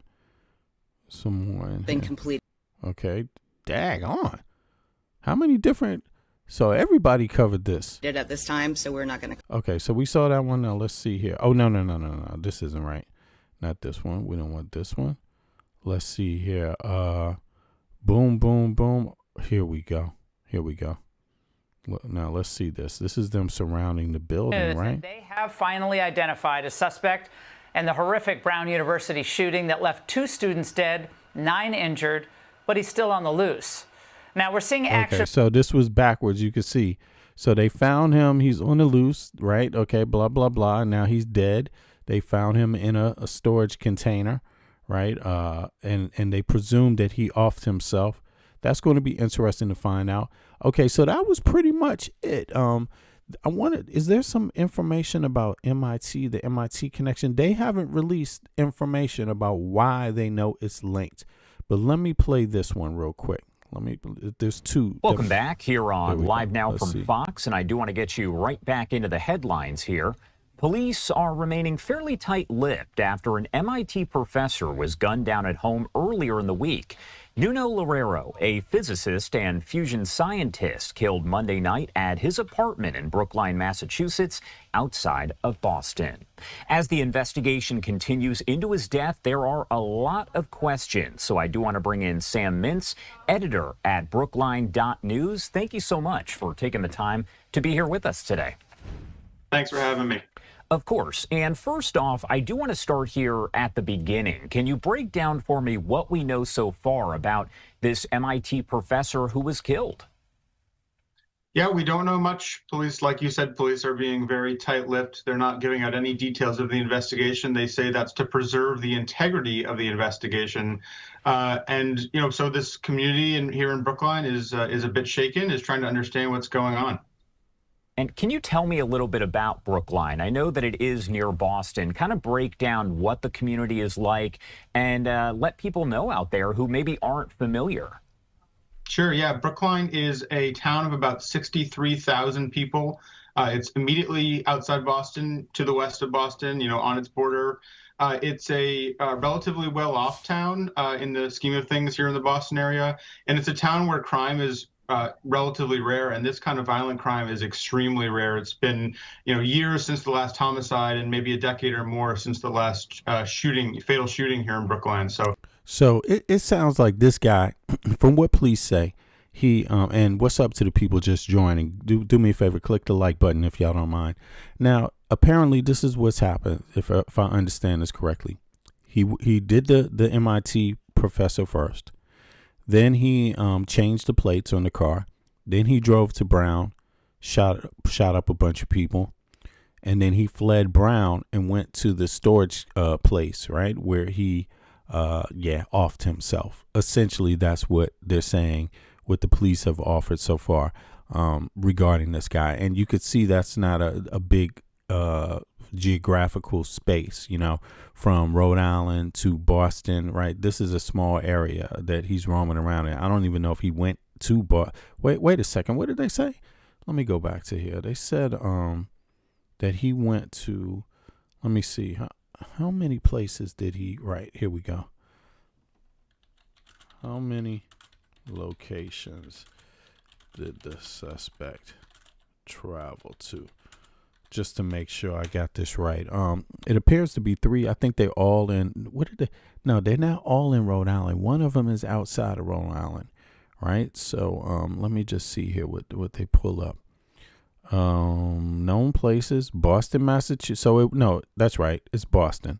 So the professor was in Boston, Massachusetts, right? And Brown is in Providence, Rhode Island. So that is a small area, right? Because they're neighbor states. Oh, and Salem. Okay, so there's another one. There's Salem, New Hampshire. So let me play this, and I'm going to pull up the map while he's talking.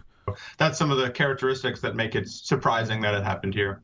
And one thing that you mentioned is, of course, police are remaining tight-lipped. They have not, it appears, held a news conference, provided a lot of details. We know that Brookline police, I believe, are involved in the investigation. We haven't really heard further about other agencies that are involved. Have we heard about whether or not this is believed to be a targeted attack, a random attack, or is that just one of many questions that we're left asking here? That is not something that we've been told. It's something that a lot of people are wondering. You mentioned other agencies. I know that the Massachusetts State Police are involved. They investigate every homicide in Massachusetts. The District Attorney's Office here in Norfolk County, where Brookline is located, is also involved.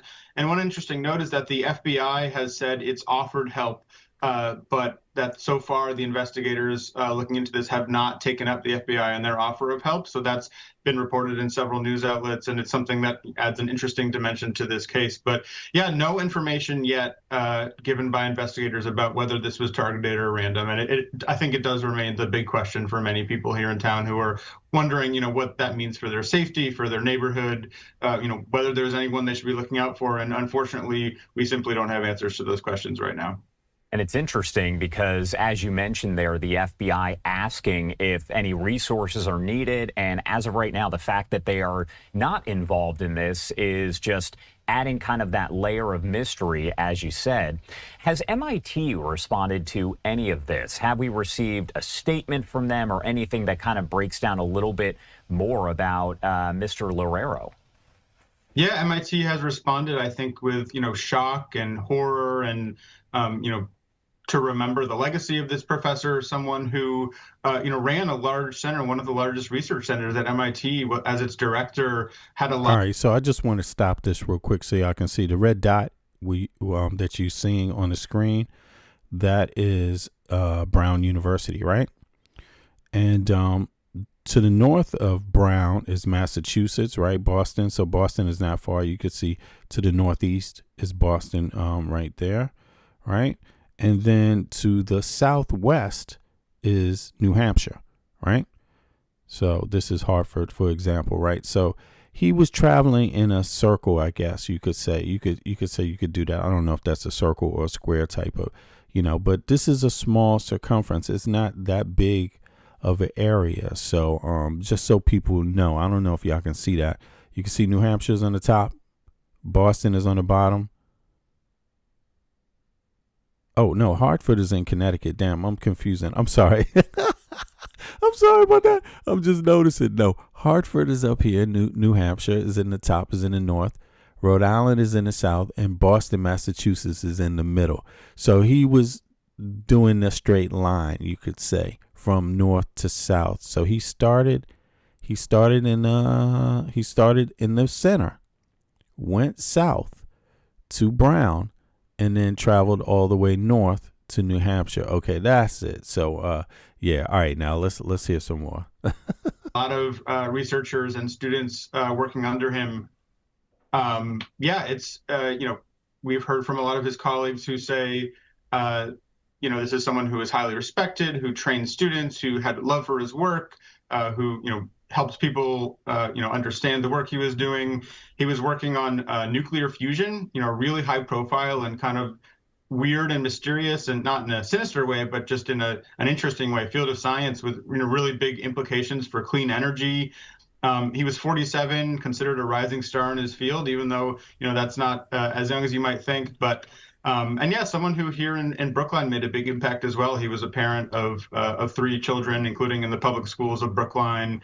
Someone who neighbors remembered as smart and interesting and personable. So definitely a loss for both of those communities. Yeah, and it's interesting. Hearts goes out to his family, also the professor's family. It's horrible, man. For people try to find a way to make something make sense. You know what I mean? You look for a reason why someone would do this, but sometimes it doesn't make no damn sense. It's like just happen to be something you don't really notice. People go by, just pass up every day. You don't know if these people even did anything to this person, what their connection is. It could just be the man. Something is wrong with the man's mind. And sometimes, I'm not making excuses, but sometimes stress in life can push people over the edge. They start seeing shit that's not there, feeling things that aren't there from other people. The guy migrated from one place to another, from Portugal to the United States in 2017, right? Something like that. Or he got his permanent residency in 2017. I don't know how long he was. How long was he in the country? Let me see here. How long was he in the USA? I just want to put these facts together real quick so it's rounded before we go to the next topic, which y'all know is going to be Trump and his shenanigans. But let's see here. Okay, so listen. The guy, Claudio Manuel Neves Valente, he was a Portuguese national, first entered the USA in 2000. So he's been in the U.S. for 25 years on an F1 student visa to attend Brown University. So that's his original reason for coming to Brown, for coming to the country, to actually go to that university. It's going to be interesting to see, you know, what the connection is with MIT. Maybe the professor taught at Brown or something. But he eventually obtained lawful permanent residence green card status in September 2017 and lived in the USA as a permanent resident until his death in December. Until his death just the other day, just 24 hours ago. Total time in the U.S. from August 2000. So that's 25 years, right? So he's been in the U.S. 25 years. That's long enough to adjust, right? That's long enough to adjust. Yeah. U.S. was his home basically at that point, but you don't know from person to person. You don't know. So in any case, so that one's out the window. I just wanted to make sure that, you know, if that wasn't it, but maybe the motive is going to be interesting to find out what the police and the FBI believe the motive is.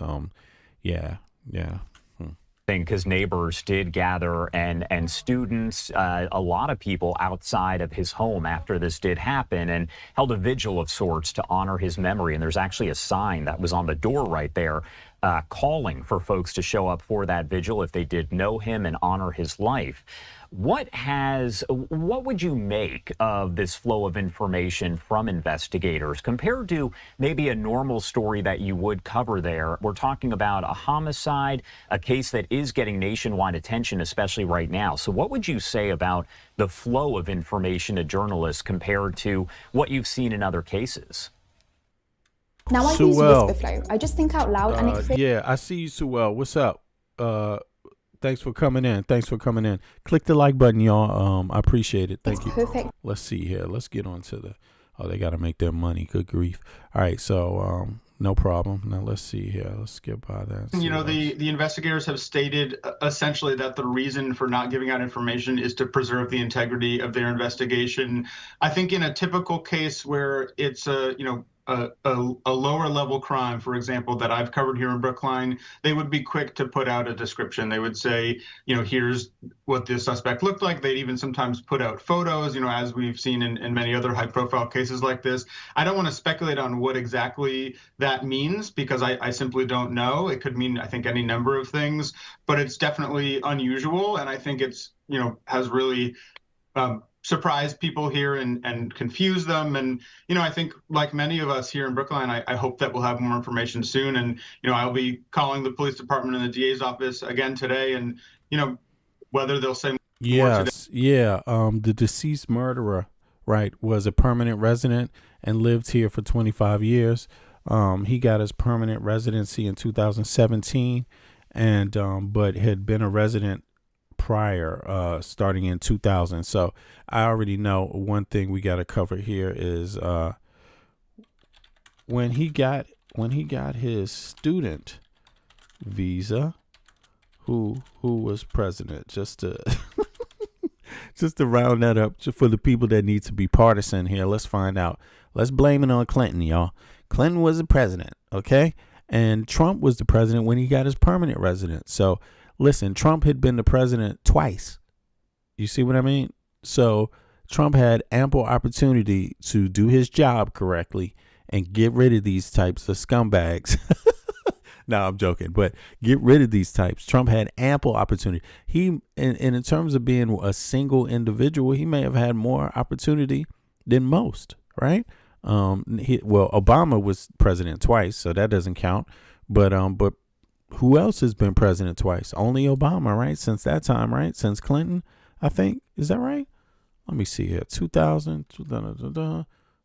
Yeah, that's about right. I guess Clinton was the president. That was his second term, right? Isn't it something like that? If I get this right. Did Clinton have 2 terms? Just need to make sure that, you know, I like to remind myself. Yeah, so Clinton had 2 terms and he got it. And Clinton's second term is when he got his visa, his student visa. And then when Trump was in 2017, he got his what do you call that? Not permanent, but temporary residence, right? Later. and then he got his permanent one, I believe, under Trump, right? No, that was 2017. I'm sorry, I don't know if that's permanent, but he got his residency, his official residency under Trump. So yeah, but I don't think there's too much more to know about this one, this incident. You know, let me just flash over here. This is the MIT professor that was killed. It's such a damn shame. It's such a damn shame. It's such a damn shame. You know, the price of life, the value on life. But when you're dealing with people, I don't want to keep saying this. I don't want to say it because people don't know what the motive is. But, you know, it is a shame that, you know, that people don't value life to where they could just take people's lives like this. And regardless of whatever the motive is, it's not worth it. It's not worth it. You can never gain friends this way.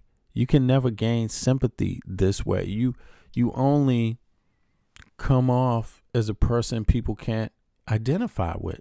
You see what I mean? Like when you do this to others, and let's just say, if it just so happens that there is some sort of other personal dynamic that might change that assessment and make it more like, you know, people think, oh, okay, well, some of these victims were horrible people, something like that, right?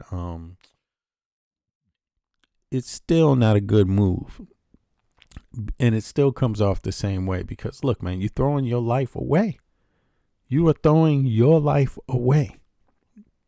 Like this man threw his life away. That's basically what he just gave up. You know what I'm saying? And for whatever the reason is, that's what that is, man. Don't do that. You know, don't do that, and don't go out killing other people either like this. I mean, if you ask me, it's just not a good look. You know, you lose your opportunity to make the world the place you want it to be. You see what I'm saying? You take yourself out of the struggle. You know, like that's not wise.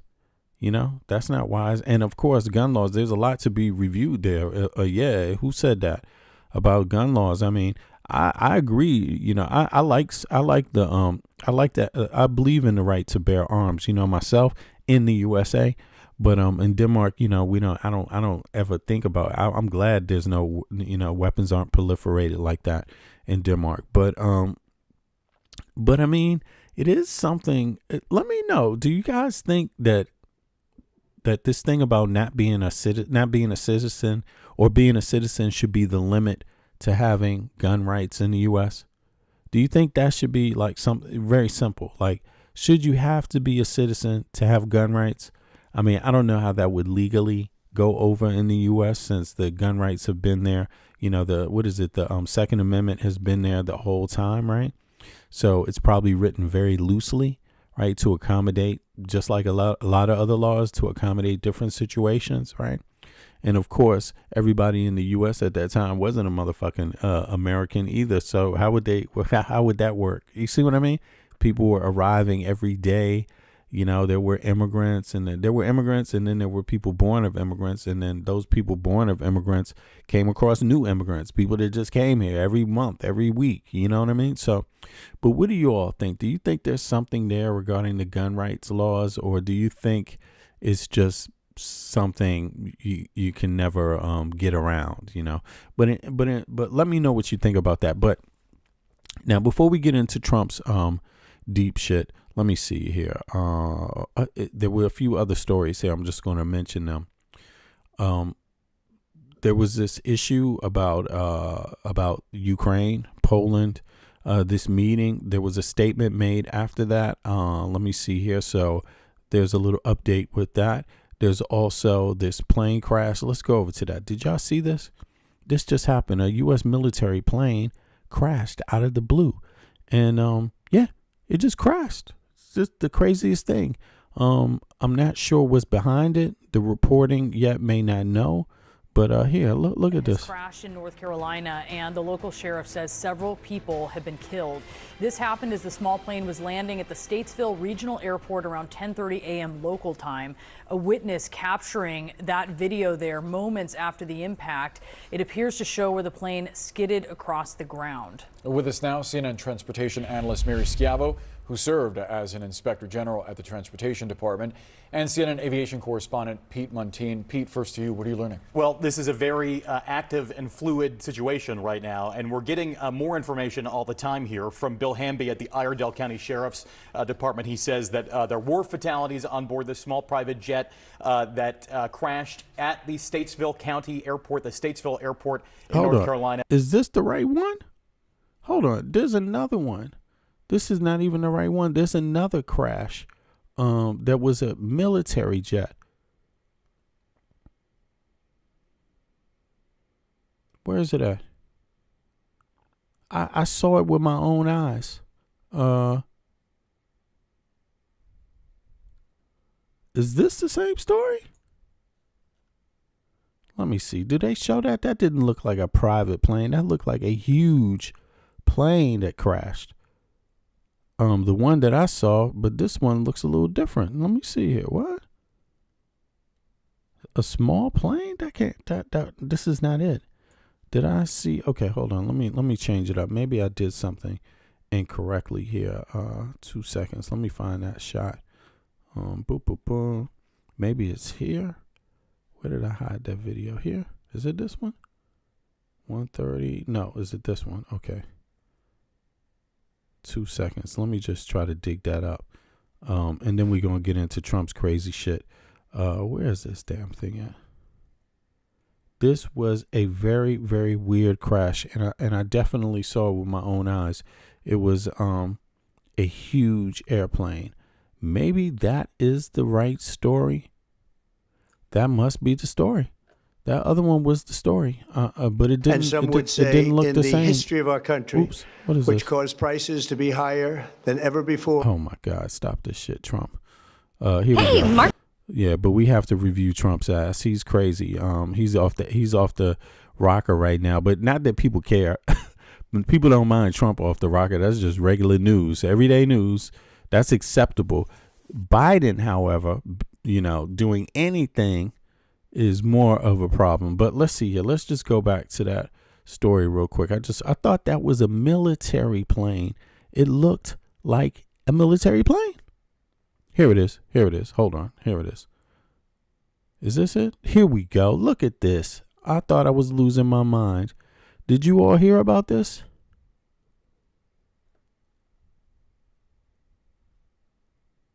Oh, this is not, you know what it is? I got the two stories confused. That's what it is. This is not the right story. Okay, so these stories are not related at all. That's what it is. I don't know how that came up in the feed. So this is the story. Breaking Here we news, go. a private jet has crashed in North Carolina, and the local sheriff says several So people it's a private plane. Okay. have been killed. This happened as the small plane was landing at the Statesville Regional Airport around 10:30 a.m. local time. A witness capturing that video there moments after the impact. Somebody said I'm already losing my mind. Yeah, I am, but I don't know how they got in there, but I did see the second story. I don't know why they came together. That's so weird. For some reason, they came up. It appears to show where the plane skidded across the ground. With us now, CNN transportation analyst Mary Schiavo, who served as an inspector general at the Transportation Department, and CNN aviation correspondent Pete Muntean. Pete, first to you, what are you learning? Well, this is a very active and fluid situation right now, and we're getting more information all the time here from Bill Hamby at the Iredell County Sheriff's Department. He says that there were fatalities on board this small private jet that crashed at the Statesville County Airport, the Statesville Airport in North Carolina, about 3 miles southwest of the town there, 40 miles north of Charlotte, just west of Raleigh. This happened at 10:06 a.m. local time, according to the flight track from FlightAware. And this flight appeared doomed from the start. A Cessna Citation jet, seats between about 6 and 8 people, only made it about 2,000 feet above the ground. You can see the flight track of the plane departing on runway 10 there to the east, turning towards the southwest. And then only about 4 minutes into this flight, the plane making a beeline almost straight back to the airport. Something was clearly very wrong here, and attempting to land there back at the Statesville airport. So I'm curious about what that was about. Who was on that plane? Does anybody know who was on that plane? In any case, I guess there's going to be more to coming out about that story. But okay, so that plane, I thought that was a bigger plane. Sorry about that, y'all. But then there's the story about the Border Patrol, right? The agents being accused of raping, robbing. Have you all heard that? I mean, this is all, it's so much news all at one time. It's really hard to keep up with. And that's the worst part about this administration, because there's just scandal after scandal after scandal. And I know somebody out there in the metasphere is going to say Biden had scandals. You know how that always, the trolls always got to just respond that way. A couple of words like that. But no, this administration has crazy scandals, and this is not good. I mean, these are ICE agents. What's up with that? And I said this before. I don't know, what is this, a month ago? On one of the shows I did, I was questioning. I was saying, maybe it's 2 months ago now, Bits, you might know, where I was saying that no one knows who ICE is hiring. Like, literally, you don't know. First of all, you don't even know if everybody is a citizen. Like, literally, there is no law that prohibits them from hiring dual citizens. There could be people that have citizenship to 2 countries. That's something that I raised a while ago. But then they already started hiring people with foregoing criminal records, like saying that we need so many people hired. So while we're looking for your criminal record, you can already take the job. While you have in other words, they didn't have enough time. They didn't make people wait. Before they hired them, they didn't wait for their criminal records to come back before they hired these people and put them on the street and paid them money. Like, straight up, this is sick. This is crazy. And this is what's going on with your tax dollars. Your tax dollars. Like, this is the best representation you deserve, according to Homeland Security. That's been developing all day. Disturbing allegations and serious charges against a U.S. Customs and Border Protection officer here in the Chicago area. So this is 44-year-old Luis Uribe of Pink. I think it might have been the NASCAR driver. I'm not sure, but let's go. He's charged with Look at this. Allegations and serious charges against a U.S. Customs and Border Protection officer here in the Chicago area. So this is 44-year-old Luis Uribe of Pingree Grove. He's charged with sexually assaulting and robbing several women in the suburbs. NBC5's Natalie Martinez is on the story here tonight with some reaction to this. Natalie? Well, Stephen and Allison, this sometimes graphic 12-page indictment was unsealed today. Uribe was arrested this morning and pleaded not guilty at his arraignment. Tonight, we did speak to an organization that provides legal services for survivors of rape and sex trafficking. They're thrilled, but says there needs to be more prevention and more resources. This is Katha crazy. Morris Hoffer with the Chicago Alliance Against Sexual Exploitation, or CASE, is delighted tonight with the arrest of a man prosecutors call a serial rapist. The overwhelming majority of rapes, even those that are reported, never get any meaningful criminal justice system response. So I'm thrilled about this. This is the indictment of federal agent Luis Uribe, assigned to work at O'Hare Airport in 2022. Prosecutors say he raped and robbed at least 4 women, sometimes at gunpoint, after gaining access to their suburban hotel rooms, using his Customs and Border Protection badge and gun to brazenly control victims at various times that year. Court documents explain that the Pingree Grove man had committed prior rapes and robberies of sex workers. Members of that community already with the defendant's photograph when the last 2 attacks occurred. It's highly likely that this man assaulted more women. Prosecutors allege he raped Chinese sex workers at Schaumburg and Naperville hotels in February, March, and October of 2022. NBC5 Investigates discovered that Schaumburg police were notified and found hotel room evidence, but Uribe was not arrested.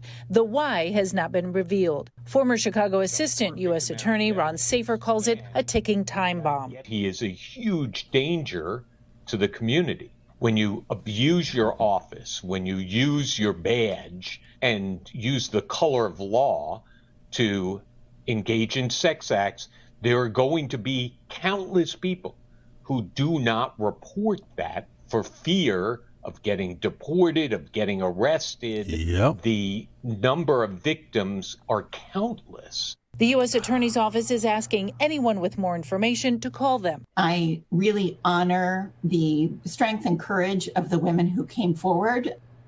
We did ask Schaumburg and Naperville police for comments. No responses as of news time. Uribe. Okay, yeah, so that's one of the stories. I mean, but there's been many stories about ICE people being, I thought this story was about the fact that he was hired before they knew that they had this record. But listen, that has happened also. That's also happened. That's normal. This is normal. They don't have this federal shit. And of course, 2002 is not under Trump. So you can't, the politics there, that's Biden. I mean, 2002, yeah, that's Biden, right?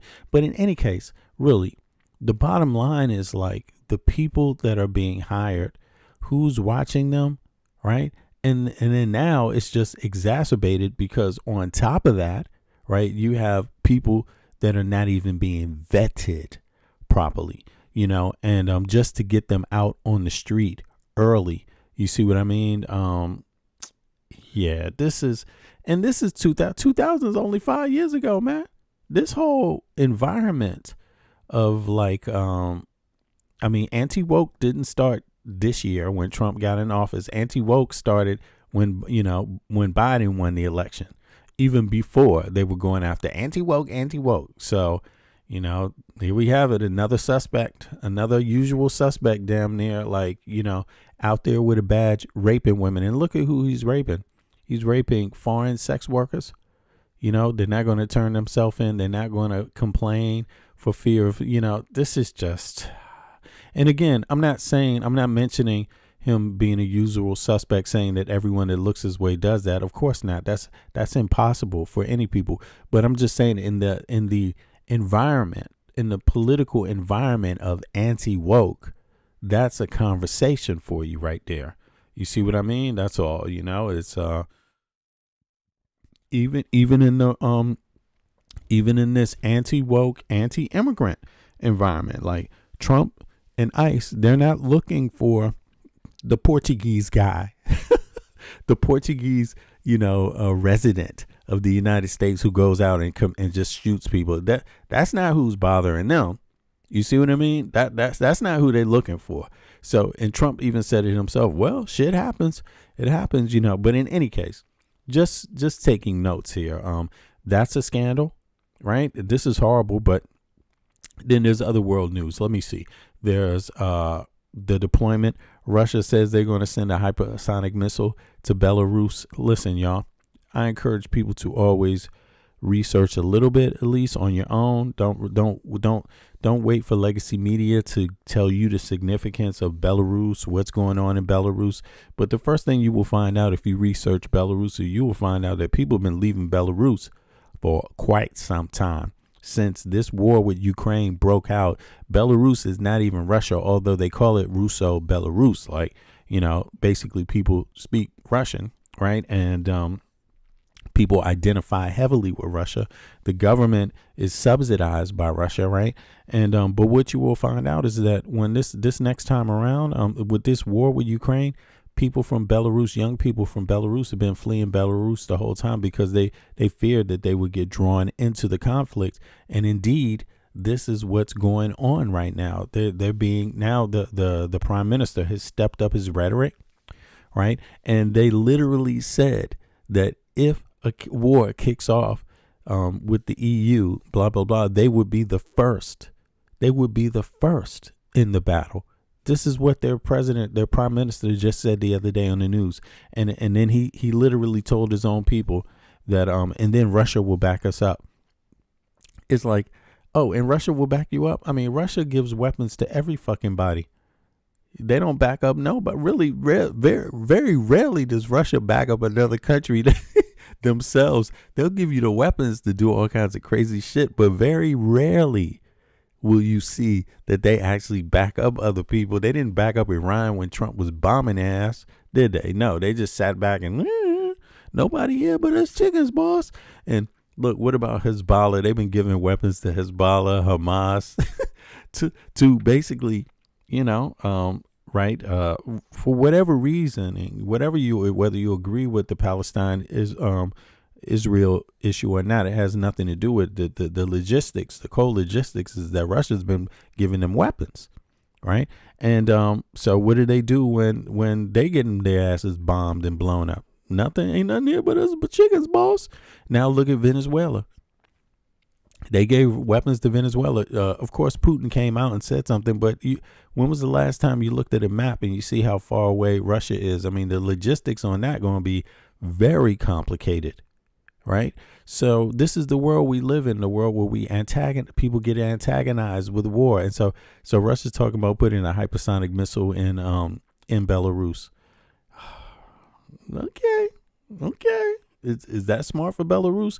Young people are fleeing Belarus and have been fleeing Belarus for a decade, damn near a decade now.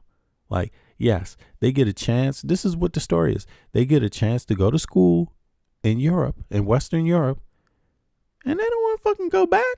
Now with the government like this, they don't want to. But guess what has happened? When the second wave kicked off with Ukraine, the EU was like, nah, man, we ain't letting these Belarusian students in here anymore. We're stopping this. We're stopping this type of relationship, from happening. No more of the student visa shit. No more. They basically have done that. They've halted it more than ever. Business, a lot of different things because of this Ukrainian issue with Russia. So anyway, that's the long and the short of it. Now let's just get back. I just wanted to speak about that for people that are interested in that topic. I don't know where you think that is going, hypersonic missile, but I tell you what, I saw Russia launch a hypersonic missile. They tested one last year and it went up in the air and turned right back down on the ground and hit Russia. Facts. One of their hypersonic missiles ain't do too well. So you can have a missile, but isn't it better to just have peace and trade? What the fuck are you going? You can't eat a missile. I mean, but this is where they want to take young people. This is where they want to take young people in these days and ages. Like war. That's where they want to go.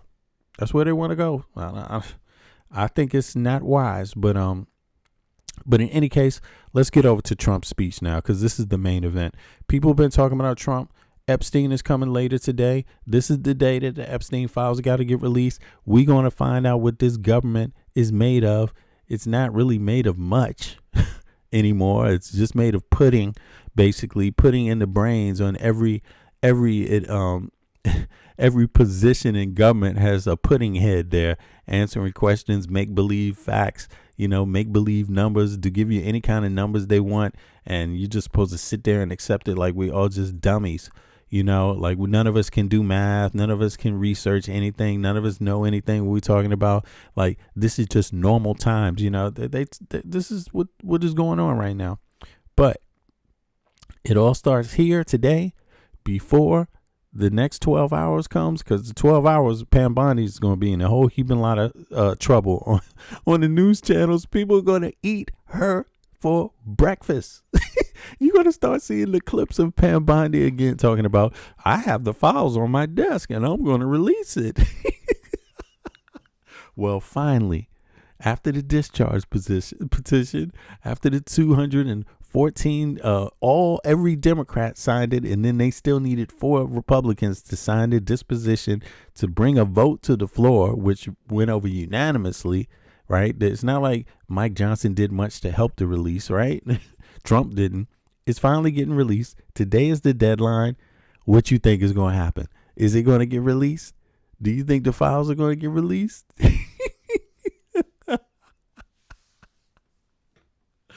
Do you think the files are going to be released? Some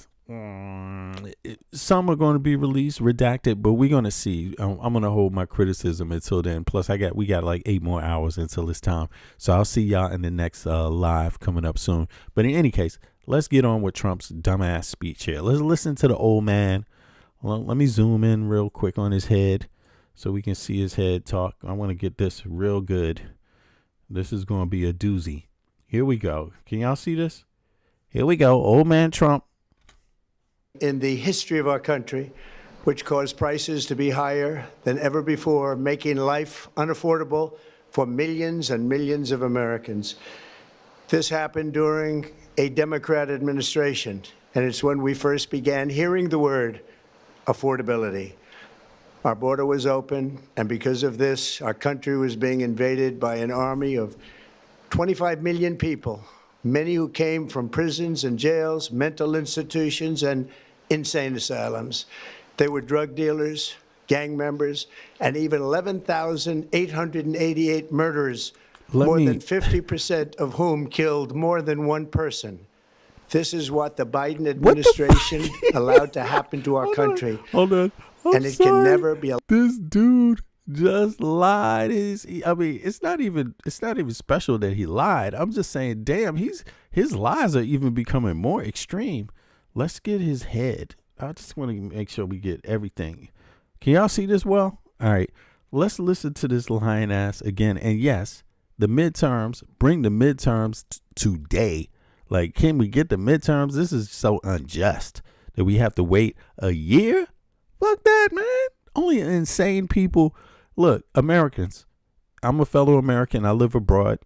I live in Denmark, Copenhagen, Denmark, from Washington, D.C. Both sides of my family are from the colonial period in the U.S.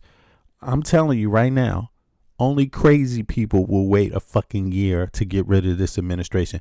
If you are given this administration, any of them, all of them together, and some of the Supreme Court people, if you giving these people a year, you just as crazy as the dude that shot these people up and committed suicide, because that's what you're doing. Like, you wait for them, you are on some suicidal shit. Like, this is a problem right here. This is a walking, talking shithead. Who basically sold out the United States of America for Putin. And I mean, it's starting to really look like this. The man has a problem in his pants, also in his brain. It starts here, but down there, not controlling it, right? Gets hooked up with some little girls, allegedly. This is what it looks like. Gets compromised by Russia. Russia probably knew about this honey. They probably the ones who put the honey trap together. You know what I'm saying? Which is why the plane is called the Lolita Express, because the book, look at this. The book, Lolita Express, is written by, the book called Lolita is about an old ass nasty man who has a thing for young girls, minors. And it's written by a Russian dude, and the book is called Lolita. And this dude, Jeffrey Epstein, got a plane called the Lolita Express. How do you really think the people getting on this plane, would you get on a are these people that stupid? Sure, maybe one might have been that stupid. Maybe 2% are that stupid.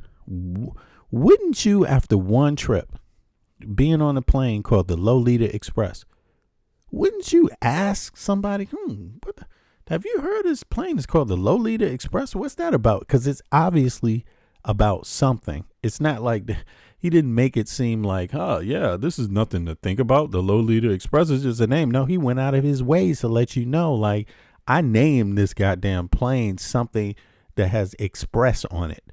That implies something. You know, when you name Express, okay, sound like some weird shit there going on there. You know, Lolita Express. I need to know what that means. Well, it's a book. It's a book. The book is crazy. Let me just pull this book up for people. Lolita, and it's written by a Russian guy. This is real. I have to put this up. I have to bring it up. it matters, right? It matters. Oh my God, Lolita, the book, it matters, and just for the documentation, right? Now let me see the Lolita. Okay. Oh, as a matter of fact, let me go back. Is this about the book right here? Yeah, here we go. Let me pull it up. Boom. Where's that at? Now the original is right here. Can y'all see this? Right. So here we go. This is just to remind people. Trump is about to give his goddamn speech, but hey, it all started here with the everything. Just remember, the guy who is talking, best friend for 15 years, owned a plane called the Lolita Express that he traveled on frequently with young minors and women that were sex trafficked by him. And the plane is called Lolita. But this is a book written in 1955, published in France, right?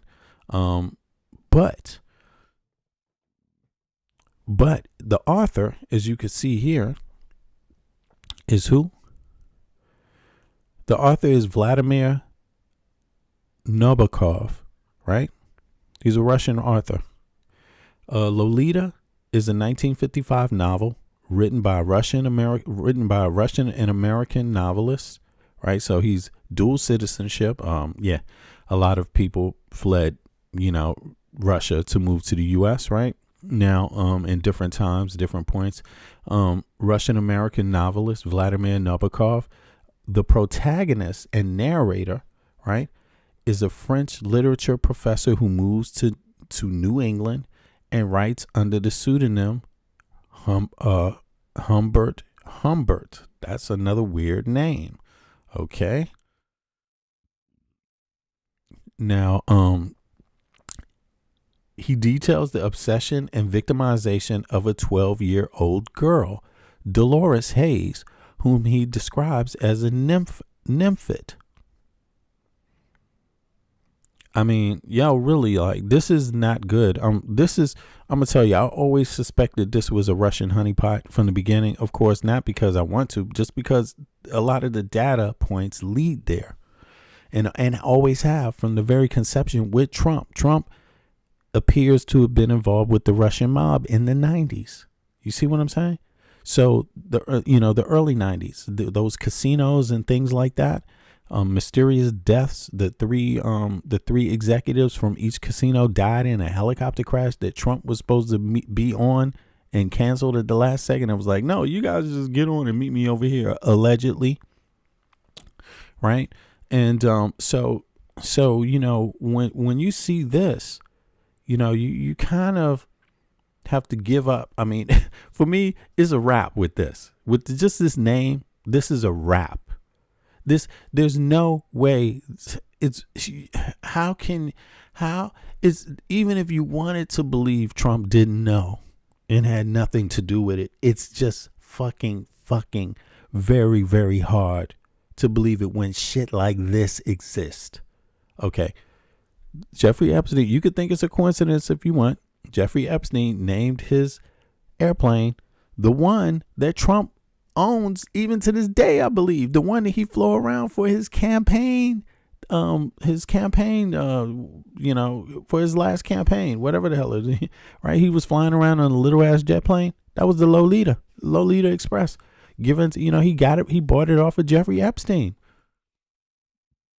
Well, so the Russian writer wrote the book, right, called Lolita. He details his obsession and victimization of a 12-year-old girl, Dolores Hayes, whom he describes as a nymphet. Humbert kidnaps and sexually abuses Dolores after becoming her stepfather. Just look at some of those pictures. Look at how this guy was Jeffrey Epstein was treating these girls, like giving them money, to basically trying to, they were slaves, but, he obviously had to do things to kind of, what do you call it? to get them to go along with these things, to groom them, right? So that was all part of it. Taking care of them was the grooming, right? Dolores, after becoming his stepfather. Okay, privately, he calls her Lolita, the Spanish diminutive for Dolores. Okay, I didn't know that. Lolita is Dolores. Okay, huh. The novel was written in English, but fear of censorship in the USA, where Nabokov lived, and Britain led to it being first published in France. Okay, so long story short, that's the deal with that. So let's just go back to the person who really enjoyed riding on hanging around Epstein and being on his plane and all of that shit. I bet he loved the name. The guy who loved it, the plane so much, the Lolita Express, he bought the goddamn plane. I mean, think about that. Trump owns the goddamn plane. What the fuck? I mean, you can't make this shit up. Trump owns the fucking plane. I just don't know what else to say about that. But in any case, y'all, please click the like button. It helps other people come into the stream. Subscribe if you haven't subscribed to my channel, Now let's get on with Trump's. I just had to put that out there so now we can listen to his ass give his little Christmas speech and blame everything on fucking Biden and gaslight everybody. By the way, these kind of gaslighting, I'm using the word gaslighting on purpose because that's what people do that abuse, sex workers. They gaslight them. I love you. I love you. I love you. I've been doing the best for you, all I can. Who's fought for you more than me? You owe me this. Here it is. Let's go with the gaslighting. Our country was being invaded by an army of 25 million people, many who came from prisons and jails, mental institutions, and insane asylums. And this is why you got to let me take away your freedoms now, because I love you more than anybody. They were drug dealers, gang members, and even 11,888 murderers, more than 50% of whom killed more than one person. This is what the Biden administration allowed to happen to our country, and it can never be allowed to happen again. In other words, I'm going to save you from the pimp by pimping you. I'm going to save you from the pimp by pimping you. It's like this is what you would do if you wanted to sexually traffic people, right? You would talk to them this way, right? I mean, this is what it is. Only I can save you. I'm saving you from the wolf. You know what I mean? And then you turn out to be the wolf yourself. You see what I'm saying? Like it's worked. It works. It works on people with soft heads, young people. Young people, can be innocent, right? But when you're old and your head is this soft and you can't figure it out, even after somebody even shows you, like, God damn, even the airplane was named after a person that was on a ride with sexual assault. You know what I'm saying? The damn airplane. It's like, come on, there's these MAGA people, their brain is something's not happening right. Some of y'all, okay, y'all dropped off at Trump. You like, fuck Trump. I hate his ass. It's over. The ride is over. But some of you will come here and cap for him. You all don't always see, because of some of the comments in the chat get blocked way before you even see them. But I'm telling you, some of these maggots are here, right? You can't see their comments. Every once in a while I will play one to you, but these comments, man, they just love Trump. They have to cap for him, So in any case, this speech is for you MAGA people. It's not for everybody else. All right. It's not for me. It ain't for most of the people, but it's for some of the MAGAs. So listen up, y'all. Here it is. He wants to gaslight you because you're the only one that believes his ass now at this point. Come on now. What is going on? Something happening here?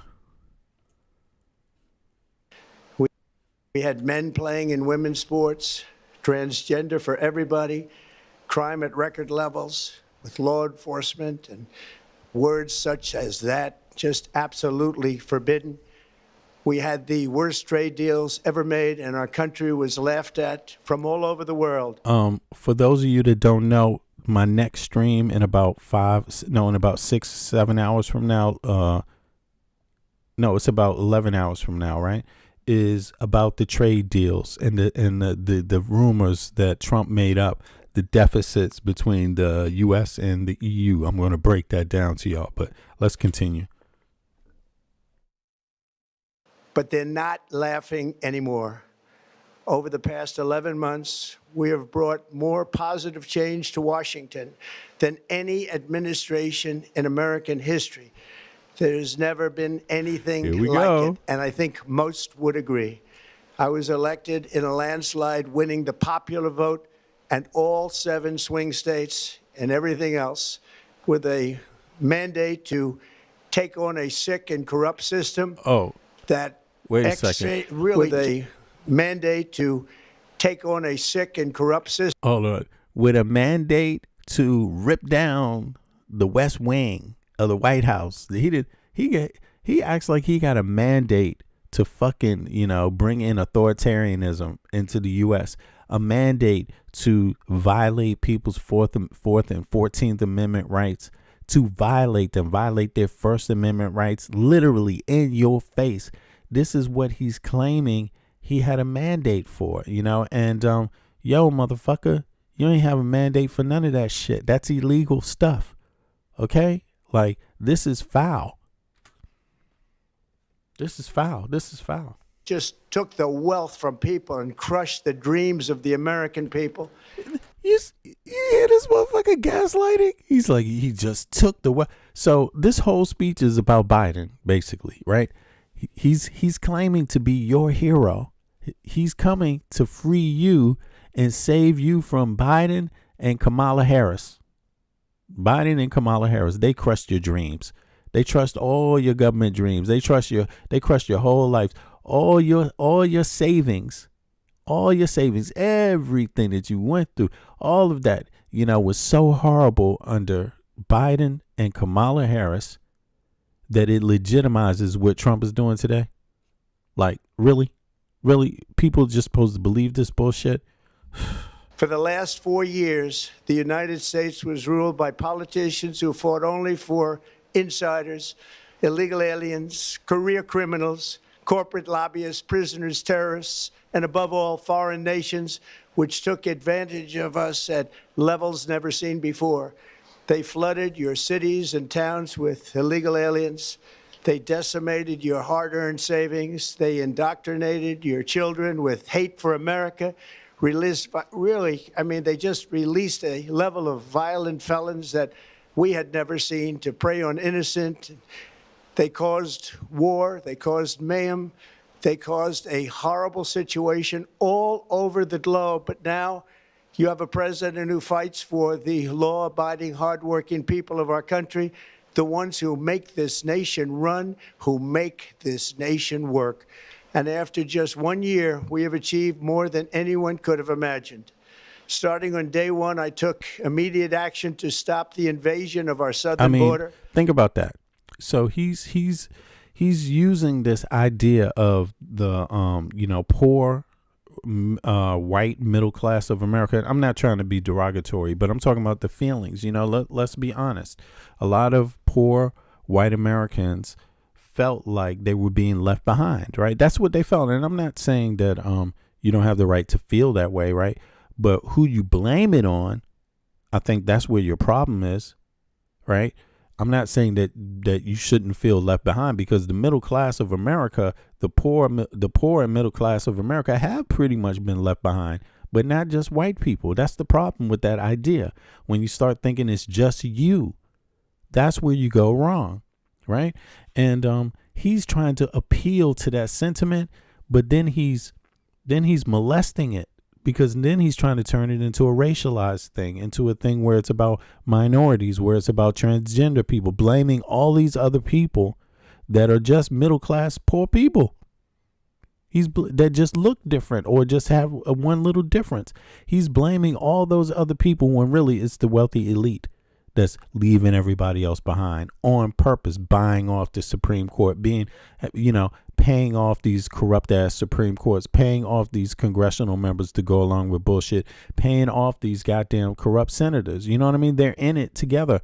And what's even worse is that they even have the nerve to throw their dick on the table with little minors and have somebody like Putin blackmailing their ass. And of course, they don't want us to know how many of our congressional members or senators have been getting blackmailed by Putin in these goddamn Epstein files. They don't want us to know. They don't want us to know what Supreme Court justices or other judges threw their dick on the table like a crap game and shit. You see what I mean? Like, they don't want us to know. I mean, and he's going to blame all of that shit. He's going to erase all that. The Lolita Express gets erased. None of that happened. All of that to scapegoat trans people who are like, what, 0.1% of the population? I don't even know what it is. To scapegoat people that work in farming, people that just go to work, to have a job, any kind of job, to survive, pick fruit. Now our shit costs more. Our fruit costs more to work on farms. And now, who do you think these farmers are hiring? You know what I'm saying? It's like so foul. The gaslighting here is so foul. But obviously, to me, what's obvious is that he is used to doing this because he does it so well and with so much ease that it cannot just be us that he gaslighted right now on TV. This has to be something he's been doing his whole damn life. He's so good at it. He's just fucking good at it. And it worked. It must work for a lot of people. It don't work for me though. But look at him. Look, this guy. Anyway, I'm sorry. For the past 7 months, 0 illegal aliens have been allowed into our country, a feat which See, illegal aliens, he says that's a victory. In the past year, months, no illegal aliens have been allowed in this country illegally. Okay, whatever, that's a double down. Okay, but can you eat that? Can you eat that progress? Can you put that progress in the bank that there's no illegal? So you stop the illegal aliens. Where is it benefiting my pockets though? Where is it benefiting my pockets? He can't show you where it's benefiting nothing that he's done. He can't show you where it's been. He could chase around. Look, he fired all the DEI people, quote unquote, right? Which is just, he just said fuck to hell with equality, right? To hell with inclusion, right? Fuck all of that.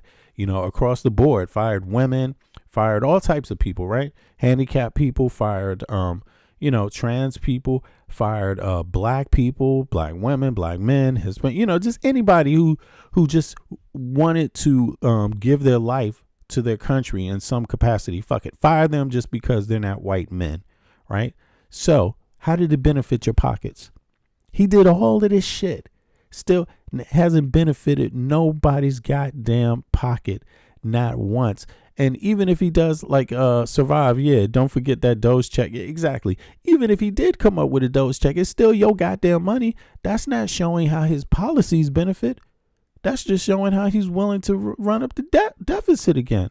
And he is the master of running up the deficit. The deficit has never been run up this high ever in the history of the country. You know what I mean? And all this man has to do is fucking get on the camera and gaslight American people. Anybody buying Trump shit right now deserves to have the shit smacked out of their ass. Like, you are fucking dumb. You are dumb, and you better wake up fast, because this man doesn't give a shit about you, especially if you're poor and middle class from any background. We got to stop letting this man use the race card, use the homo card, use all these other cards. Stop letting this man do this to you. Like, this is pathetic. And yes, the whole world is laughing at Trump. Trump is a goddamn idiot. 100%. The fool of the universe. Everyone said was absolutely impossible.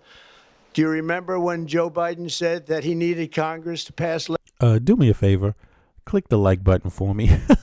Don't forget to click the like button. And you see he's already going back to Biden because he can't say what he's done. He can't tell you where it's improved your pockets. So he needs Biden. Biden is like his crutch. Kamala Harris is like his crutch. I mean, this man has been in office 11 months and he's still fucking talking about them. He's since he got everything that he wanted. He got everything that he wanted.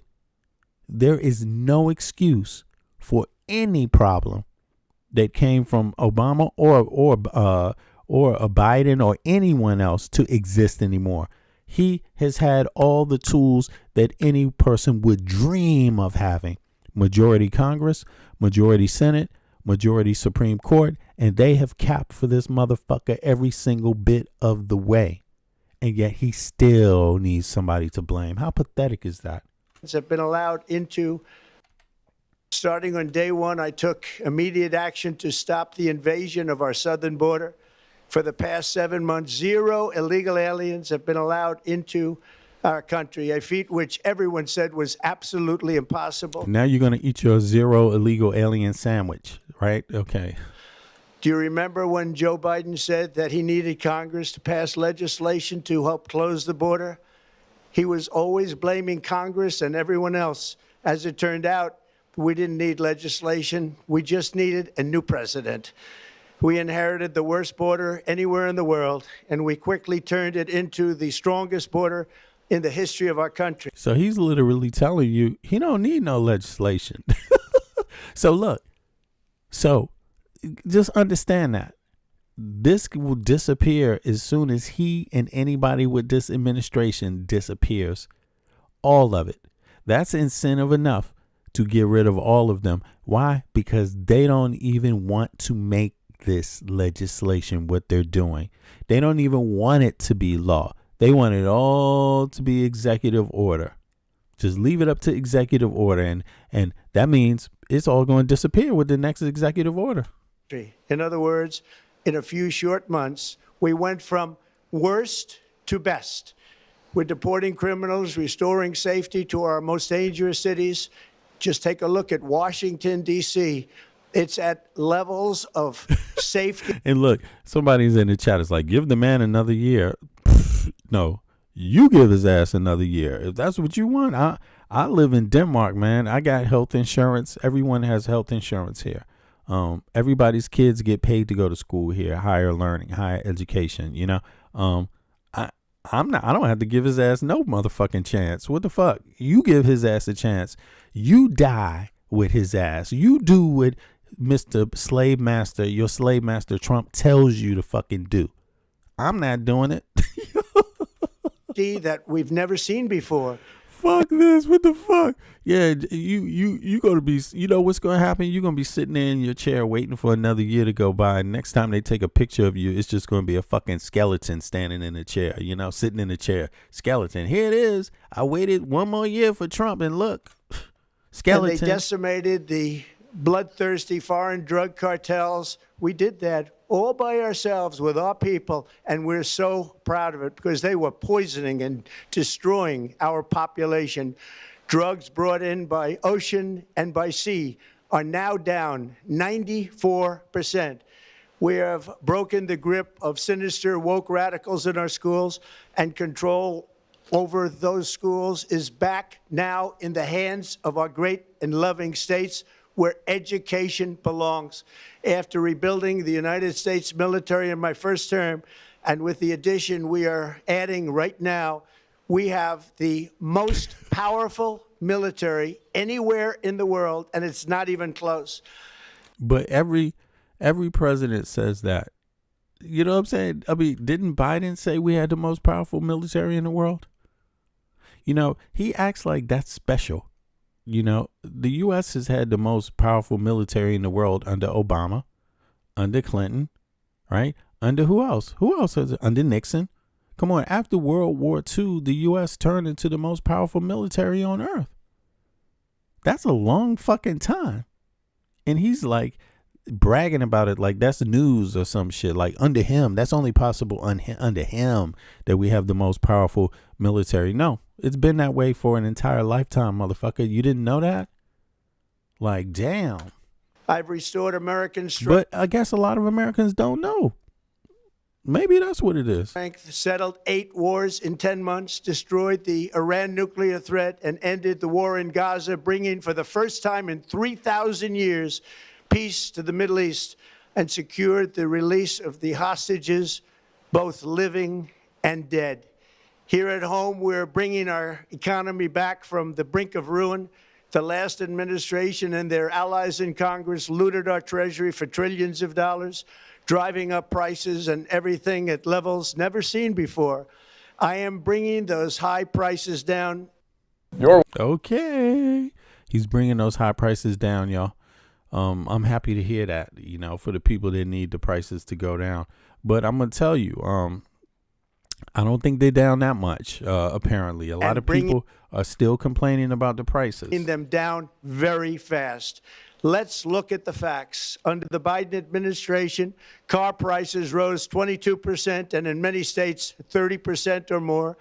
Gasoline rose 30 to 50%. Hotel rates rose 37%. Airfares rose 31%. Now, under our leadership, they are all coming down and coming down fast. Democrat politicians also sent the cost of groceries soaring.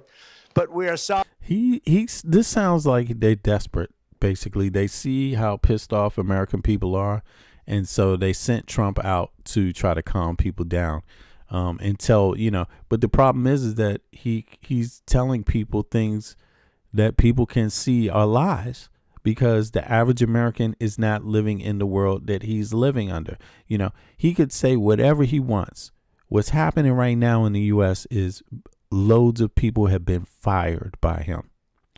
So unemployment is up, and that means people have less money in their pocket. And that also means they can't take the inflation. They can't take all these changes at one time. And Trump is refusing to acknowledge it.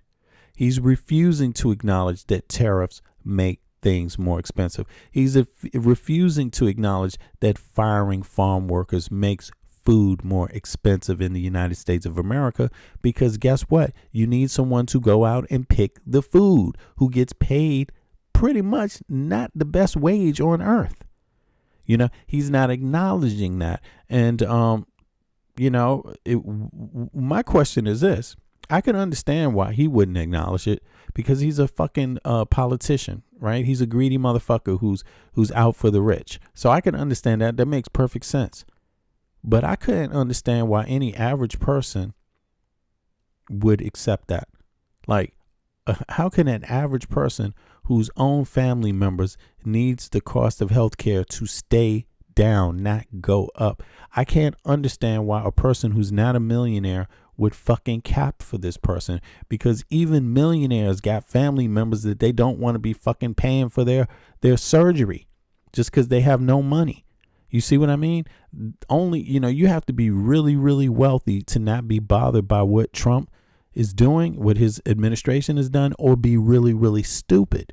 And there's a lot of MAGA people that have come out in the last month or so, that have come out and said, yeah, I was stupid. I voted for him, and now my life is being destroyed. So again, I can understand people making mistakes, but I will never understand why a person that is not in his tax bracket would cap for him. I would never understand that. That means you don't care about your own life. Basically, that means, see, he cares about his life, but if you cap for him, it means you don't care about your own life. That's suicidal. It's suicidal. That too. The price of a Thanksgiving turkey was down 33% compared to the... He's making it sound like Thanksgiving turkey is like a big deal. Like, Thanksgiving turkey, like that's what the people wanted. See, all you want is a Thanksgiving turkey. By the way, this is the same guy that told you, man, just stop buying. You don't need 20 dolls. Buy $1 and you'll be all right. It's like he makes it sound like that's the point, that you're stupid and the only thing in your life is to go out and buy dolls, because you're a robot and you have nothing else on your mind, the cost of turkey and dolls. Cost of turkey prices and dolls. No, motherfucker. Let me explain something. People in the United States of America already pay way more money for shit that could be cheaper. Let me give an example. That has nothing to do with any foreign country. Like right now, I want everybody in the chat to put a number. Tell me what you pay for your mobile service, your mobile phone every month. What's the bill? How much does that cost? Everybody who's in the chat, tell me, how much does your mobile service cost? Let me see. You tell me. Or is that just something you know, because me, I don't fucking pay $100 or $80 for a goddamn mobile service. It's something so simple. Everyone needs a goddamn phone. How much do you pay for your mobile service? I'm one of your favorites. All right, I appreciate that, Harley. And Harley, let everybody know how much you pay for your mobile service a month. I pay $14 motherfucking dollars a month. 1 gigabyte, 1 gigabyte a month. No, 100 gigabytes. I'm sorry, a month data. Unlimited phone calls. I could call all over Europe. Why the fuck? That's for $14. And that's everybody. That's not just me in Europe. Everybody pays $14, $20, $30 maximum. That's a luxury service. So, you know, in the U.S., something as simple as a goddamn mobile phone. You see these prices people putting in the chat? And he's not even talking about that. He acting. See, the problem is they already think that you're fucking cash cows. They think they can rip you off with everything. And this guy is part of that whole group that thinks they can just fucking rip you off. That's the problem. That's the problem. Then his tariffs on top of that. Then his firing the people that want to work for $2 and $3 and $4 fucking $5 an hour to pick food so our food can be cheap. That's the problem. He's firing them. You know, then he wants to ignore. You know what I'm saying? It's like this dude is living in another fucking world. You know, he's living in another world. I mean, I can't overstate this, overemphasize this enough. The response to a person like this should be like, man, fuck you, Trump. That should be the only sane response anybody accepts. Like, what the fuck is up with man, this motherfucker? Yo, that's the only thing you could say because he is so out of fucking touch. He's so out of touch. But again, let's hear more of his bullshit and then we can analyze it. And then I'm out of here. I'll be back in 11 hours to do a really good stream where we really getting into data comparing the U.S. to Europe and all these things they've been saying about you've been robbing us with the deficit. You've been robbing us. We had a trade deficit with Europe, and it's you're going to have to do this. We're going to break all of that down for Americans. Let's hear the rest of this fool, though.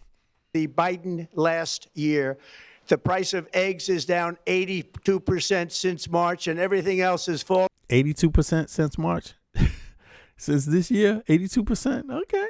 But again, he didn't mention your cell phone. Rapidly, and it's not done yet. But boy, are we making progress. Nobody can believe what's going on. Here are just some of the efforts that we have underway. He's telling his base like nobody can even tell what's going on. No. That's not what people are saying outside of the U.S. No. You will see in your wallets and bank accounts in the new year. After years of record-setting falling incomes, our policies are boosting take-home pay at a historic pace. Under Biden, real wages plummeted by $3,000. Under Trump, the typical factory worker has seen a wage increase of $1,300. Oh, you know this is bullshit. Anyway, a wage increase of one. Anyway, your health care is about to increase thousands of dollars a month. And this guy, he's acting like that's not real. For construction workers, it's $1,800. For miners, we're bringing back clean, beautiful coal. It's $3,300. And for the first time in years, wages are rising much faster than inflation. Remember that. The wages, just look at it. Wages are going up much faster than inflation. How big is that? Very importantly, there are more people working today than at any time in American history, and 100% of all jobs created since I took office have been in the private sector. Think of that. 100% of all jobs have been in the private sector. I wonder when he's going to say, and housing costs have gone down. I wonder when he's going to say that, because you could keep getting paid $1 more, $10 more, all you want. If them housing prices are out of your reach, what's the point? rental places, if only a few people own every goddamn rental unit, you know what I'm saying? It's like, this guy, your wage is supposed to match the cost of living, and he hasn't made that statement yet. You know what I mean? He just hasn't made a concise statement.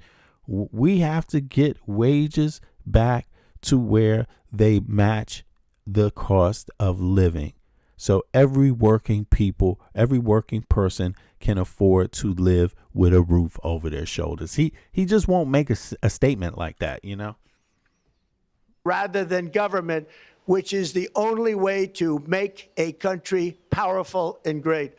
This historic trend will continue. Already, I've secured a record-breaking $18 trillion of investment. And that was a flat-out lie. They're already out there like, what the hell is he talking about? Yo, y'all, it ain't even a trillion. It's not even a trillion. I think it's something like something more. I mean, people are arguing that maybe it could be trillions, but I don't even think it's trillions. I think it's all bullshit. Like, really. Into the United States. It's billions, if anything, but that's not major, States, which means jobs, wage increases, growth, factory openings, and far greater national security. Much of this success has been accomplished by tariffs. My favorite word, tariffs, which for many decades have been used successfully by other countries. Okay, so he said wages are up, right? This is what he said in his term. So how many of you have gotten a raise this term, and how much was the raise? If you don't mind saying it, you don't have to tell me what you get paid, but I'm just saying how much was the raise. Like, my job, we get a raise I think last year my union signed something with the government where we get a raise every year, basically for the next 3 years, and then they reevaluate it, due to inflation or whatever. But let me know, anybody here got a pay hike in their check this year under Trump? Who got paid more money in your salary? Like, anybody come out and say, yeah, we're going to give you a raise. You're going to get a 3% raise. This is Trump. Yeah. Anybody do that? Because I haven't heard anyone out on TV talking about, I got a raise. You know what I'm saying? If anything, I'm hearing people talking about, the opposite of getting a raise. But listen, someone in the chat said my stocks are up almost $18,000. That's great. But if you're talking about the average American, right? Obviously the average American is not, just doesn't have enough, that can't afford to even buy any stocks. So, I have stocks too, but I wouldn't go out there and make it seem like my stocks, I pay my rent from my stocks. That would make you a professional stock investor, right? Okay, but most people out here are doing other things. They're either engineers. Engineers don't get paid that much money, by the way. Professors, doctors get paid pretty well. Teachers, right? All types of jobs. Everybody is not a stock, paying their rent and paying their, getting paid off the stock market to where they only rely on that. So the average person in America relies on a job, right? Isn't that normal? Or not just in America, across the world. Did you know that? Across the entire world, the average person relies on a job first. And particularly people that are coming out of college, right? Coming out of university, right? Had to pay for their schools, right? Had to pay money for that. When you're paying for your school, you don't have money to invest in stock. When you're going to school, you're working part-time, all of that stuff, So, no offense, I have stocks, but, Trump, that's not his job. His job is not to, maybe it should be his job, but all this stuff that he's talking about has nothing to do with stocks. You see what I mean? He's talking about what you should expect from a 9-to-5 job. That's what he's pretty much talking about, government workers, all of this stuff. I mean, but in any case. Is against us, but not anymore. Companies know that if they build in America, there are no tariffs. And that's why they're coming home to the USA in record numbers. They're building factories and plants at levels we haven't seen. AI, automobiles. We're doing what nobody thought was even. Tamika, Tamika, I see somebody named Tamika in the chat.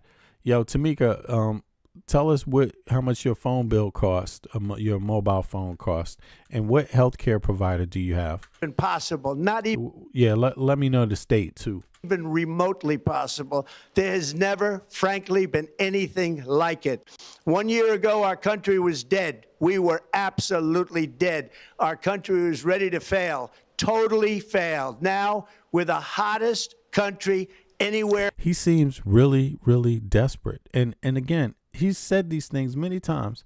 This is like the one speech you get from Trump, the campaign speech, the one where he goes out and he just says these lines. It's the same. There's nothing new in anything that he said. He's said this a million goddamn times. I mean, it is like nothing original about it. It does nothing for my brain. It is sickening to have to listen to, but this is what the man said. This is what he said.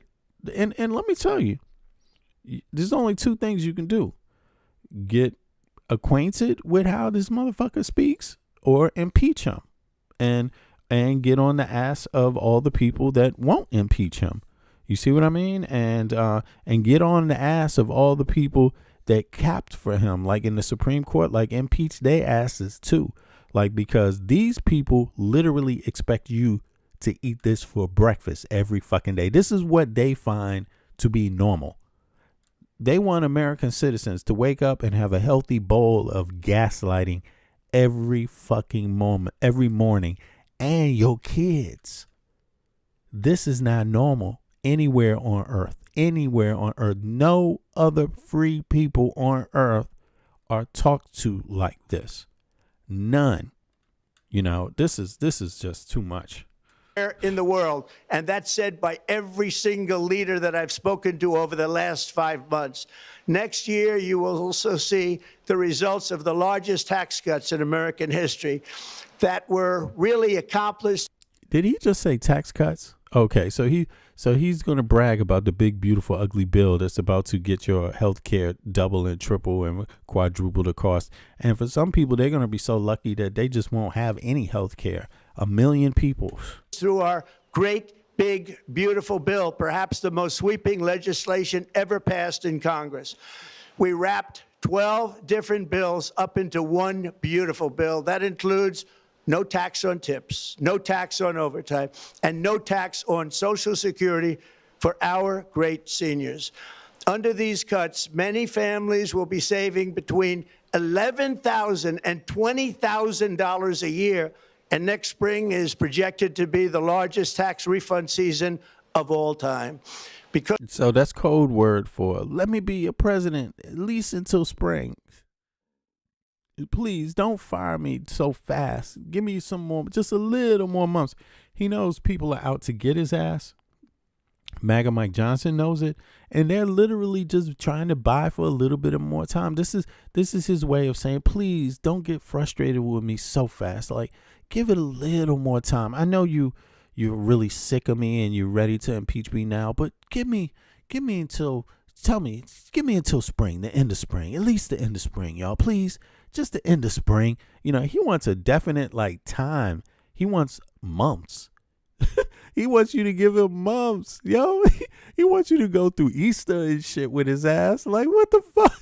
He just wants you to wait long enough for all the poverty to sink in completely so you can't fight back. So you don't have nothing on your shelf. So your credit card, you think you're going to pay that credit card off? All the regular families that use credit cards and have already racked up their credit cards because of this motherfucker's trade deals and because of the cost of goods, the inflation that he didn't want to recognize, right? All those people, do you know what's about to happen to them? These people, because they're middle class, right? These people, they can't afford to pay that off. And they won't be paying it off with this attitude that Trump has. This little bullshit, throw out scraps, throw people pennies and shit attitude that he has, right? They won't be able to make up the difference because guess what? He hasn't mentioned healthcare yet. That's about to skyrocket. But all the other failures that he's done with the economy, they're about to hit home. And these people, It's going to take people who racked up all that debt on their credit cards, right? Just trying to survive. It's going to take them minimum 10 years to pay that shit off. And they're going to basically paying 3 times what, you borrowed $10,000 to pay it back. Before you're done, you would have gave them $30,000 back.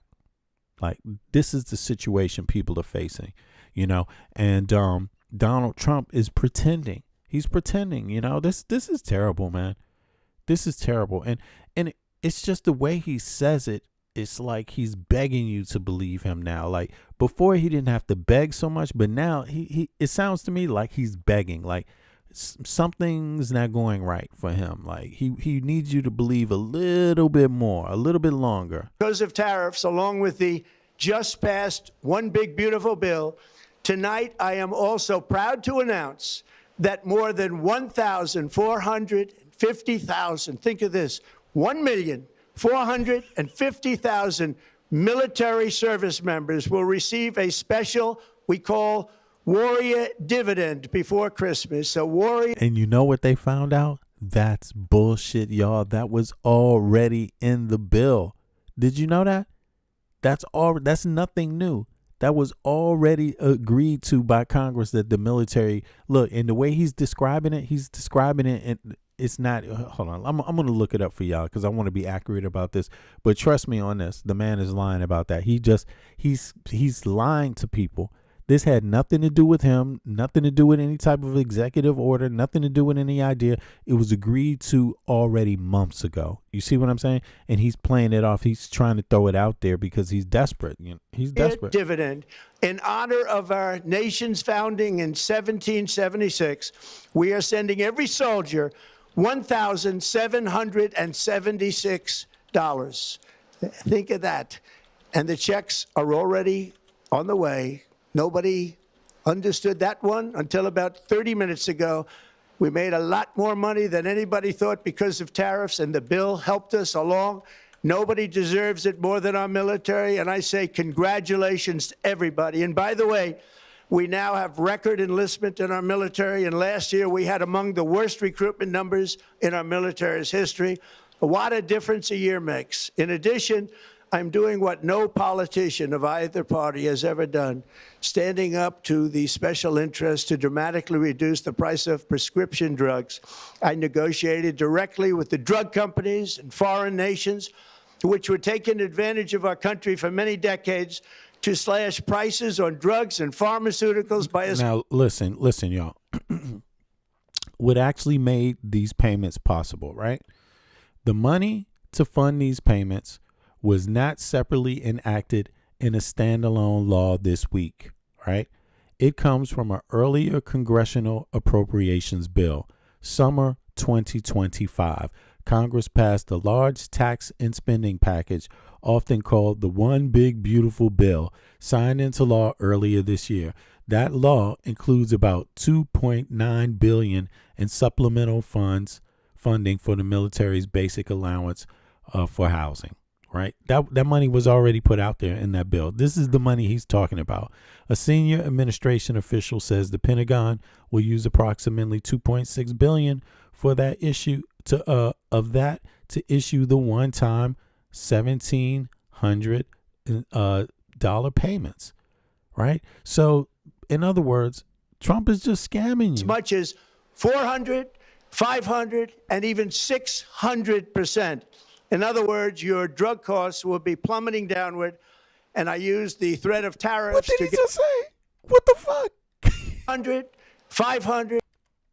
How many percent? Look, first of all, the highest you can get is 100%. And what is he saying? Which were taking advantage of our country for many decades to slash prices on drugs and pharmaceuticals by as much as 400, 500, and even 600%. It's impossible.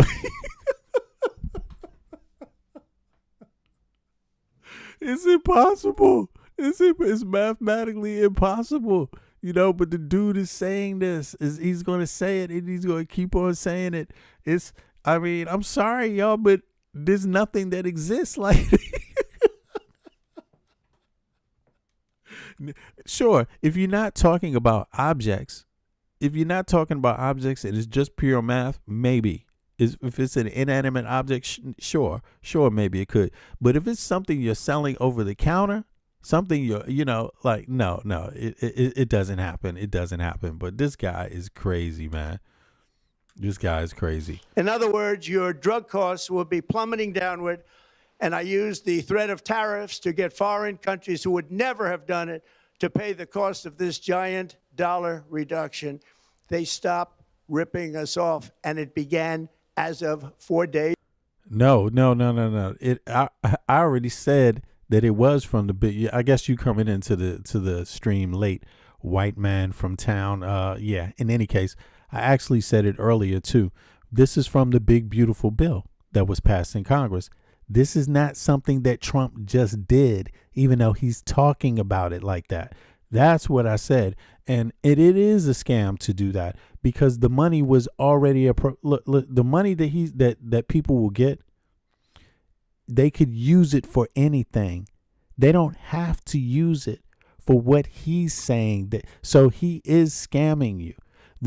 So that's really the deal. It has nothing to do with what he decided on his own. And I don't know if you knew that, but Trump, the way he rolled this out, he made it sound like it was something totally different. So, I mean, just so you know. Days ago, there has never been anything like this in the history of our country. Drugs have only gone up, but now they'll be going down by numbers never conceived possible. It's called most favored nation. And no president has ever had the courage or ability to get this done until now. The first of these unprecedented price reductions will be available starting in January. So Trump called this the warrior dividend. There's nothing called the warrior dividend. That's a scam. There's nothing he's done called the warrior dividend. You see? So just so you know, he might rebrand it as such, but that's not what it was called, and that's not. It just don't exist. He's just saying it because he wanted something to say in this speech. Through a new website, TrumpRx.gov, and these big price cuts will greatly reduce the cost of health care. I'm also taking on the gigantic health insurance companies that have gotten rich on billions of dollars of money that should go directly to the people. The money should go to the people. That's you. So they can buy their own health insurance, which will give far better benefits at much lower costs. It will be far better health. Trump also stated that it's coming from the money. Here's part of the scam, white guy.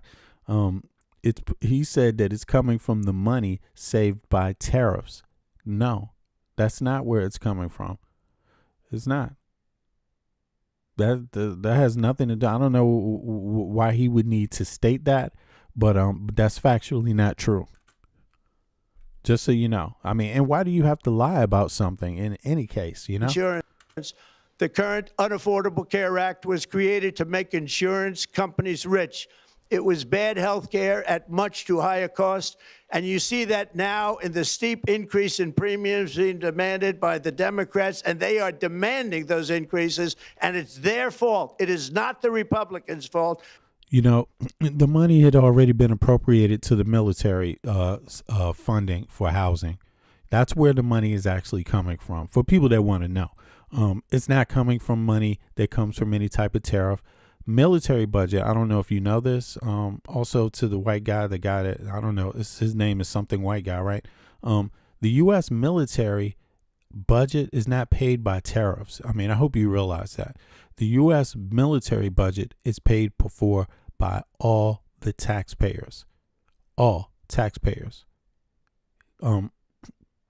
It's paid for by your income taxes, your federal income taxes, by your payroll taxes. You see, and so any state any person that pays federal payroll taxes and some whatever these other federal fees are associated with your checks, it might differ from state to state how much in this. That's what actually pays for the United States military budget. That's what actually pays for the functioning of the United States government. There's no special little place where you got money from tariffs that you took in and then now you're going to pay them a check. No, that's not. That's an actual lie. And it doesn't matter when you're used to being lied to, but people that aren't used to being lied to, serious people, kind of would see that as a bad way to do things, because you don't have to lie. You can just say it's coming from this congressional bill earlier. But I think they're early December. But I think what Trump's problem is that people have been angry since that bill was passed. And so he wanted to rebrand it like he's doing something new, because he's listening to you now since past, like the summer's over. He didn't listen, but now he hears you just before Christmas. You know how many months that is? How many months was that? Let me see here, just to make it clear. And this is a good point. I'm glad the point was brought up, although I think you should get into the detail a little more, right? Let me see here. What month? It's in the summertime. Let me see here. I just want to be accurate with the actual date. What date was that big, beautiful, ugly bill passed? That was, did I say the date? July 4th. Okay. And so when he gave this speech, right, it would be how many months later, you see? And, he said just before Christmas. Let's look at that last little detail. Okay. Yeah, let's look at that. Okay. He said it's just before Christmas, right?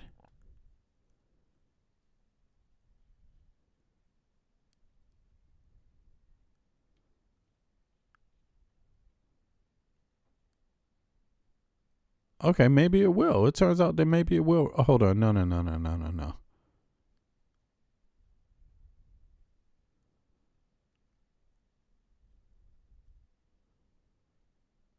Okay, yeah, no. But maybe it will. To be honest with you, it says here that some people will get it from the 20th of December. So that's tomorrow, right? Okay, so that's the one thing that was true about Trump's statement for people that want to know. There you go. Rx.gov. And these big price cuts will greatly reduce the cost of health care. I'm also taking on the gigantic health insurance companies that have gotten rich on billions of dollars of money that should go directly to the people. The money should go to the people. That's you.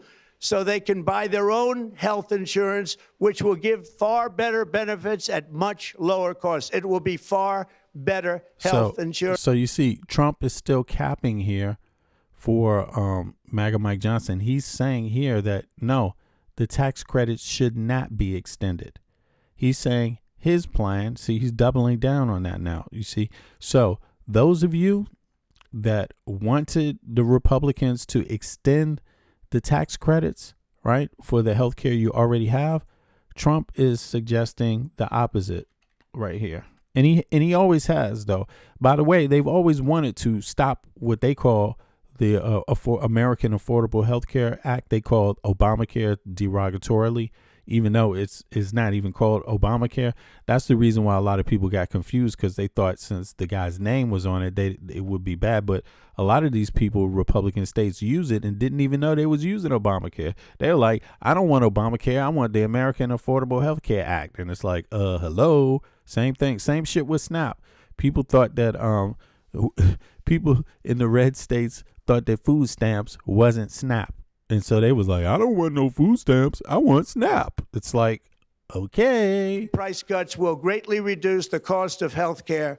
I'm also taking on the gigantic health insurance companies that have gotten rich on billions of dollars of money that should go directly to the people. The money should go to the people. That's you.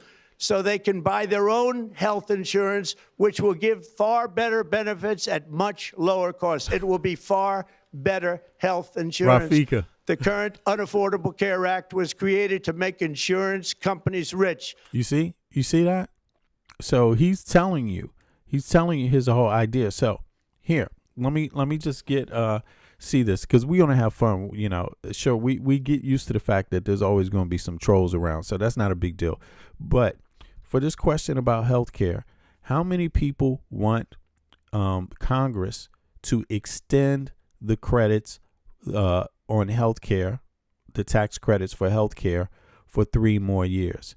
If you want that to happen, put a 1 in the chat. If you don't, put a 2 in the chat. If you want the health care tax credits to be extended for 3 years until the Republicans come up with some real bill on health care, if you want it to be extended for 3 years, put a 1 in the chat. If you don't, put a 2 in the chat. Let's see who doesn't, okay? Because that's where I want to get with this. If you want to be real fancy, you can put a MAGA or you could put a liberal behind your, choice of 1 or 2. But that might be interesting too, because maybe some MAGA people want it to be extended, maybe some of them don't, right? But yeah. So let's see here. So far, I don't see anybody yet, but I'm waiting for somebody all cap here. Come on now, give me a 2. Who doesn't want them to be extended?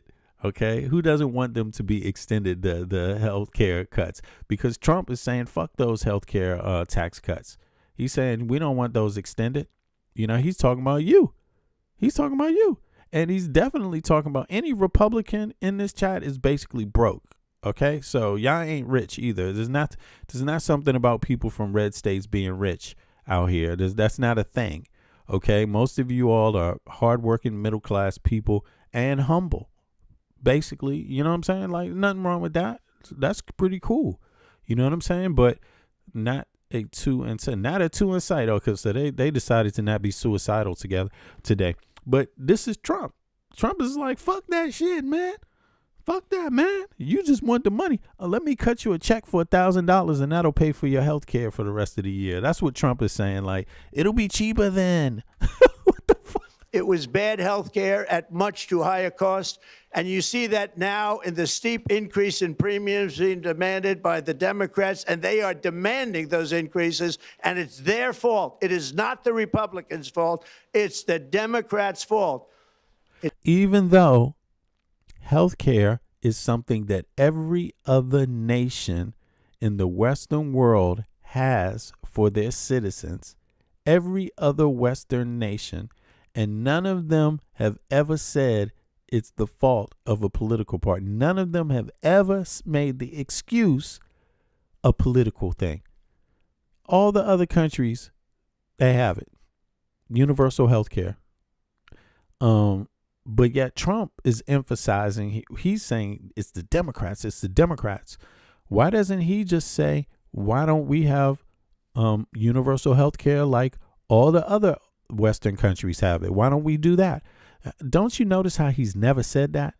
Because other countries do it differently. Did you know that the way other countries do it is not how the U.S. does their Obamacare? Did you know that? But Obamacare was negotiated with Republican input. That wasn't what was being suggested in the beginning. That was compromise.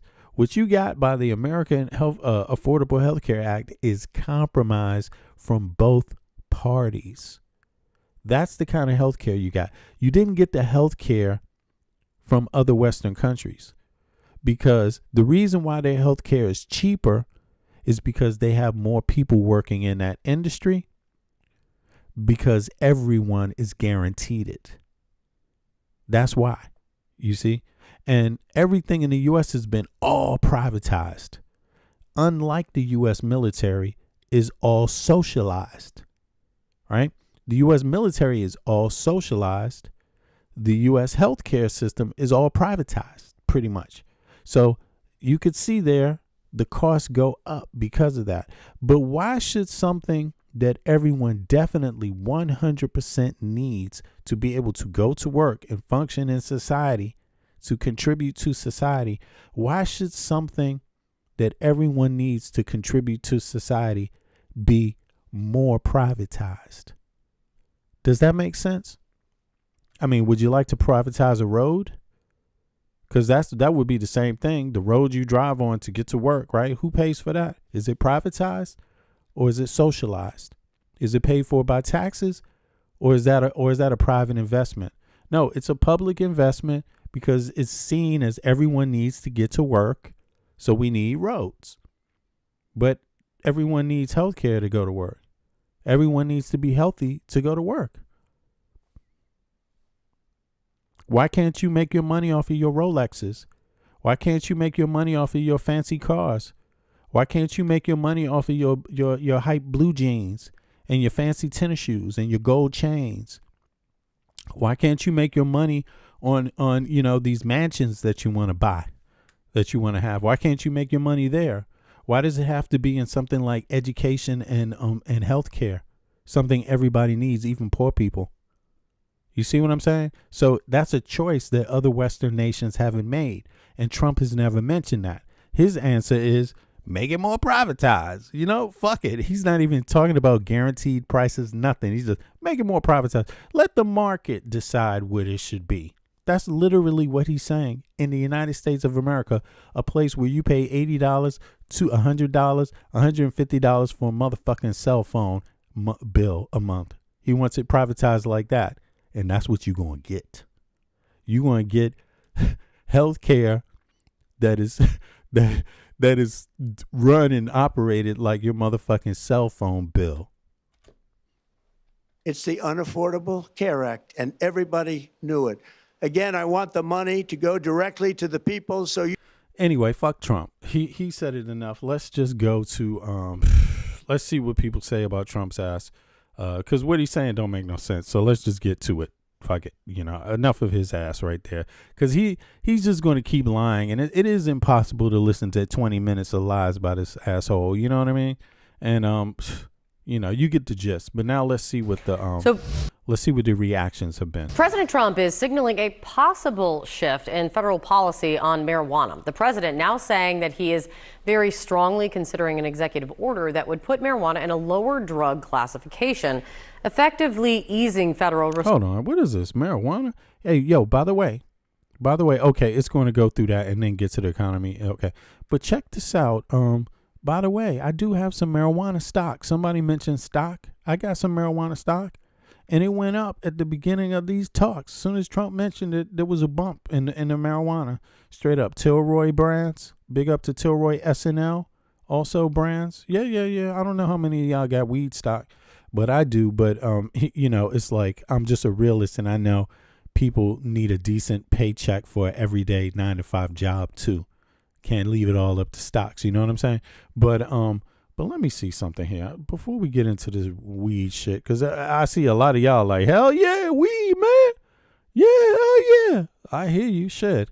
It's better than alcohol. It's better than popping pills. You know what I'm saying? Let me see something here. Trump's prompts. Where is the...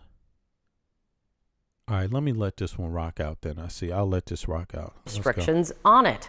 CNN's chief data analyst Harry Enton is here with some context and some interesting perspective on this. Should it happen? Harry, if this happens, how would Americans feel about it being rescheduled? Yeah, this would be some of the best politics that Donald Trump has done in a long period of time if, in fact, the U.S. decides to reschedule marijuana. Why do I say this? Take a look here. Say marijuana should be legal. Look at the time span and look at how much higher and higher and higher favoring Americans have in terms of legalizing marijuana. Look at this. In 1969, it was just 12%. In 85, 23%. 20 years ago, it was 36%. Look at this, nearly double from where we were just 20 years ago in terms of the percentage of Americans who say that marijuana should in fact be legalized in the country. 64%, 2 in 3 Americans. You rarely get 2 in 3 Americans to agree on anything, but they do in fact agree that marijuana should be legal. This is how people feel about it in the I bet you a lot of them MAGA people smoke weed. Popularity of this move, but over the years, if you put aside the yeah, it's way overdue. Popularity, how has usage changed and shifted? Yeah, it's the same trend line. It turns out that Americans have increasingly been saying Tootsie Tootsie goodbye, have ever used marijuana. Look at this. In 1969, 4%.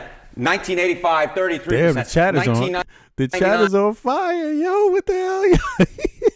Damn, I didn't know it was going to do that. We're going to have to play some good news more often here. 34%. Then you look in 2024. Yo, do me a favor. Click the like button if you don't mind. If you haven't clicked the like button, y'all. Nearly half of Americans now have at least used. Yeah, he signed the order. He signed the order. He signed the order, y'all. So this is in effect now. So thank you to President Trump for signing that executive order. You know what I'm saying? I mean, of course, I don't know I think the country, this just reflects the country, and I hope other things happen that reflect common sense in the country. But as you can see, common sense sometimes is not common, right? But for some strange reason, maybe his son bought some stock in this company. That's what I can chalk it up to, because rarely has Trump tried to make something simple and fair. Like it's your own body, number one. The shit grows out of the ground just like it is. What's the issue? You're already letting people smoke tobacco. What's the fucking issue? You see what I mean? And it's already been proven to assist in other health issues. People when they get arthritis or get other things. People that work long days, physical jobs and things like that, it helps relax them. And people that are stressed out too, it helps relax them. I mean, people drink alcohol for physical reaction to relax their muscles, but also a mental reaction too. So along the same lines, you could say, and it doesn't make sense that you could sit around and do one of those things and it destroy your liver, but you don't have the right to, smoke, use your lungs the way, in this way. So in any case, let's hear some more. Marijuana one time, and the percentage you say they're using it right now is also near record highs. And Kate, I will note when I said that Tootsie goodbye, I don't think you quite got the reference. It's a reference to Primary Colors of Film. Okay, thank you so much. You're welcome. If this is a political move, is it clear that the president would see a benefit potentially with any one particular group? Yeah, this is where I think it really comes in. Take a look at those under Oh, this is going to be interesting. The age of 35, because they have been a real swing group, right? They swung wildly from the 2020 to 2024 election, going increasingly into the president's column. And then we've seen them actually shift back away from the president. This could be an issue that could help, among other issues, help bring them back into the president's camp. Why do I say that? Because those under the age of 35, look at that, 72% want it legal, and then you see about half have ever used marijuana. So for me, this could be a wedge issue that the president could use, in fact, against his Democratic opposition and say, hey, you know what? Democrats have talked the talk, but I'm actually going to walk the walk when it comes to legalizing marijuana. Okay, so what are the prediction markets saying? He could, but yeah. We will see. Maybe he'll use it to say, now that I've done this, can you stop asking for the Epstein files? Maybe. You never know. The chances then here. Yeah, okay. So what's the chance that this actually happens? I think there's a pretty good... Well, it's happened now. So it happened from one day to the next. He signed it yesterday, right? So, yeah. So it did happen. And congratulations for everybody out there that smokes weed for whatever reasons you do. Congratulations to you. I wish you the best. I'm happy for... Matter of fact, let me just clap for myself, too, I smoke CBD myself, so thank you for that. That's been long overdue. Although a lot of Democratic cities, smoking weed it's been legalized already. So I don't know what the fuck he's talking about. This guy's like, maybe you could say I'm the one who moved forward on it. Oh really? Is that what you think? What the fuck? What's this dude talking about? They've been sure, on the federal level, it's been held up. The federal level, it has been held up. But hasn't been held up by Republicans or Democrats. Who did the holding up? You see what I'm saying? Like, there is something to be said about Trump's style, and that is the executive orders. The amount of executive orders that he puts out. Keep in mind, this is not law. This ain't law. This is an executive order. So the next president could come in and change that shit around, right? Couldn't he do that? So in principle, he's done an executive order, but he's not calling Congress to do nothing. You see what I'm saying? He hasn't said, Congress, get your shit together and make it legal federally, right? He's just said, I'll put my stamp on it, but an executive order could change that the next time around. He could end it just like Trump ended other executive orders. He could do the same thing, Exactly. It's been legalized on the state level across most blue states. It's legalized. Even the capital, DC, smoking weed is fucking legal.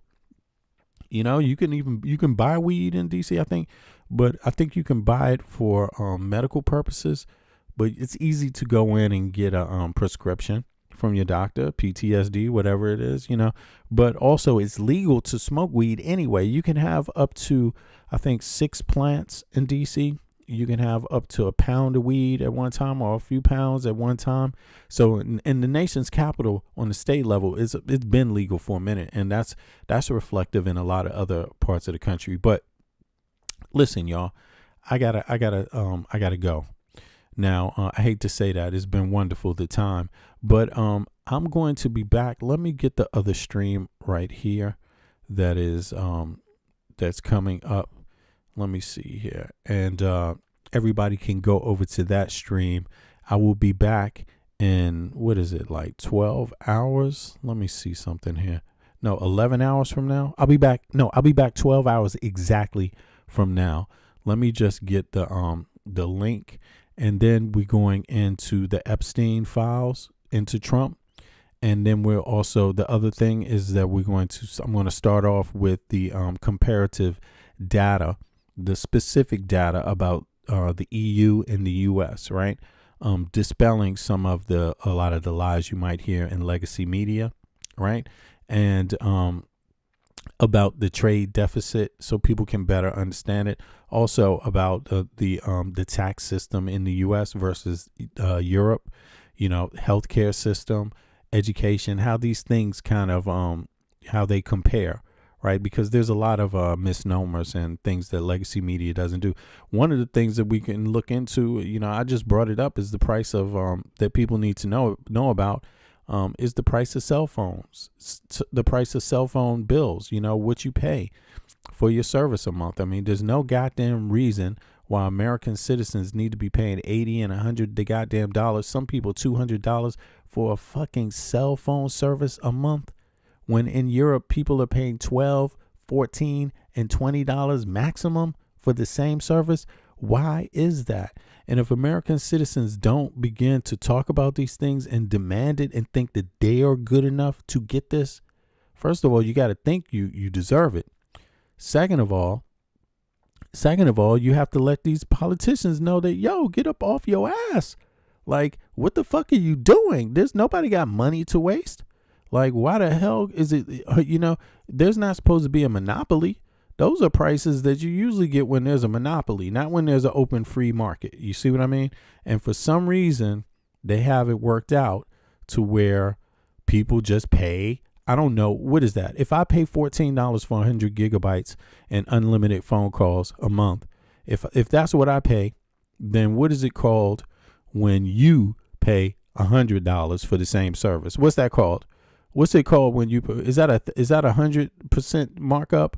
Is that 100% markup? Here is the next stream. I don't know who's good in math, but what's the percentage in that markup? I pay $14 for 100 gigabytes a month, unlimited phone calls across the EU, and you pay in the US $100, $200. What's the markup on that? So these are things. This is the reason why I'm here. This is the reason why we're having these conversations, so that we can observe some of this bullshit that we've been looking at. Gun violence is an issue, especially if it given the motive, right? But also this stuff with the Epstein files, that's a political issue. We don't want people being blackmailed. You can't have a country where all your leaders are being fucking blackmailed and you pay their salary. What the fuck? That makes no sense. That makes no sense. There can be zero blackmailing of our congressional members, senators, judges, while we pay the bill.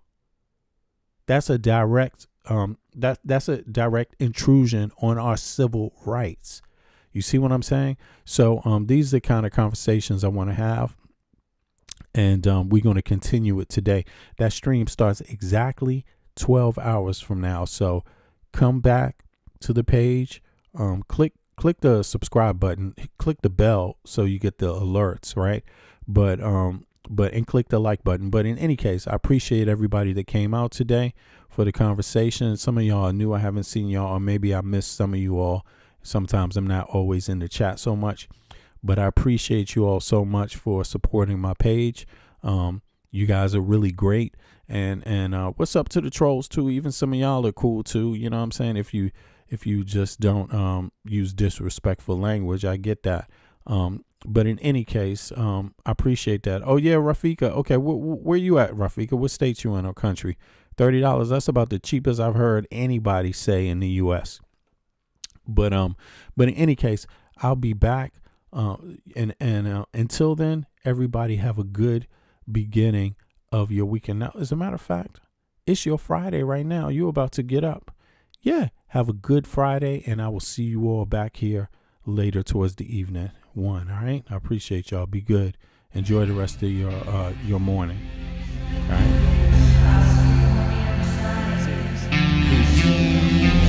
Release the Epstein files. We're going to find out today. Oh, yes, we will. And impeach Trump. All right? Let's go. They want war. Crime babies looking for food. Starvation, the recipe. People subdued. When the people you trust got it in for you. Deceit is the word of the day and every clue. Don't let it go. It's from the days of old. Time is up, but some still do not know. Can I make up my mind? Is it worth the dime? Do I have to take a minute just to make it mine? Life's never fair, but don't listen to the TV. Go out and take a listen to the streets with the people in the slums and the homeless bums with degrees and degrees sitting under a tree. It's not easy in the world for the poor man, the one that brought you to reality. See, they don't want you to know about the black sheep. Leaving 7 roads to the 12 families all around the globe with an ancient code. Is it really asking a lot to say a death old? Cause we sitting on the earth looking back at extinct, and I'm standing on some ground that's about to sink. I ain't scared for a minute, I ain't about to blink, but I documented for the world what I see and think. Feel we on the call and I feel we on the break. All Congress gonna do is waste paper and ink. Vote or die. You voted and you'll die. You can have it both ways, can't say it's a lie. You can march all you want, but they playing you wrong. They only understand war, it's the same old song. They want war. All they really want is a war. Diversionary tactic to make the big score. The diamonds in the morning, you know they want more, but they wanna keep you low, so they manifest the war. All they really want is a war. Diversionary tactic to make the big score. The diamonds in the morning, you know they want more, but they wanna keep you low, so they manifest the war. Like a lotus coming out of the mud with colors, I create envy in those with power but jealous. I unify the poor with my song, the hell with the others. Descended the way they treat indigenous brothers, cause I understand we link forever. They try to hate us even though that we keep it together. I'm not talking about controlling the air or the weather. I'm talking about maintaining the truth, the high endeavor. A rebel drops bombs in the midst of trouble. The free world counterattack and now there's double. But nature gets the shit in a way to settle. If you stop the machines for a minute you might hear, but they won't cause the TVs whisper in the ear. And capitalism has eyes that don't fear, and they cloud up and get crazy and won't steer. And like an ad, it's hard to get an ass to listen. Living like this is like living in prison. It's hard to keep hope when you're living in prison. The spiritual thoughts, so yes, the mental prison. The outside, yes, it's got to get through. Something's gotta die, so something here can live. Your life is nothing if you got nothing to give. Keeping the spiritual, yes, disguised as religion. Controlling your mind, the mental prison. They want war.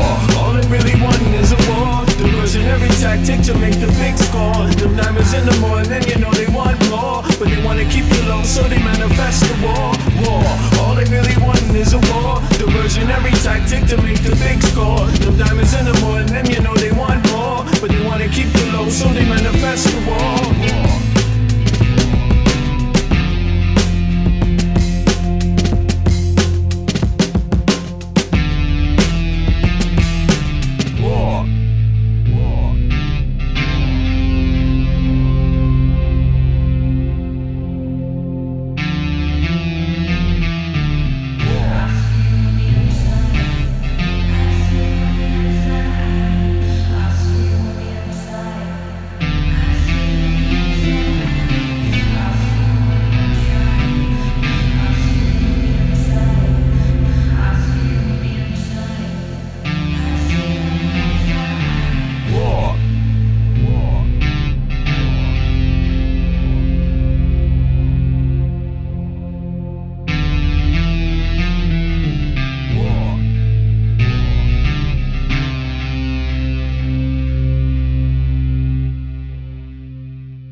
bussin', but I just back away real cool, no fussin'. I'd rather go kicking in the streets with the bums and use the knowledge to collect what? Some funds. Open a non-profit and build a damn school. And this is the story of how a great king rules. There's many that claim to know the local demographic, but don't have the nerve to tell you the truth. It's tragic, but I do. So sit back and let me spit this shit to you. You feel better when I spit this shit to you. Despite the system trying to clamp down on the people will learn how to stand up to evil. Not evil that's across the globe, that's too far, but evil that lies in their own backyard. And fighting, it's not an option, they can't win. The government, it's not supposed to represent sin, but then again they do, and that's a problem. So let's go down and figure out how to solve them. It's not fun being a rapper that can't speak, but we do, yes, and plus we make fat beats. Yo, we smoke weed, break up trees, listen, bringing fat beats, that is our mission. You wanted to see us, homeboy, shut up and listen. Thelonious and Big Bennett, brother, check the vision.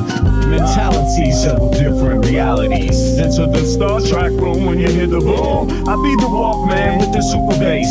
Automatic stop, yes, stereo cassette player. With the delayer, freaky lyrical sprayer. Extraterrestrial rhyme sayer. I be the poetical VIC/master of the ceremony. Tenderoni, won't you come step with me? I'm on a historical journey, kinda like Sigourney. Implore me to represent the attorney that represents my niggas, go figure. It's the card, they call me Uncle Bigger. Niggas love your blunts, down your liquors. I be the parallel to the fiction. You're fixated on this brother's nature. Relaxed behavior, I might save your change. Flip it, rearrange. The whole concept, yo, is good for all your brain. Insane, psychotic, neurotic, black onyx, and hooked on phonics. Just atomic, bees like a bonnet.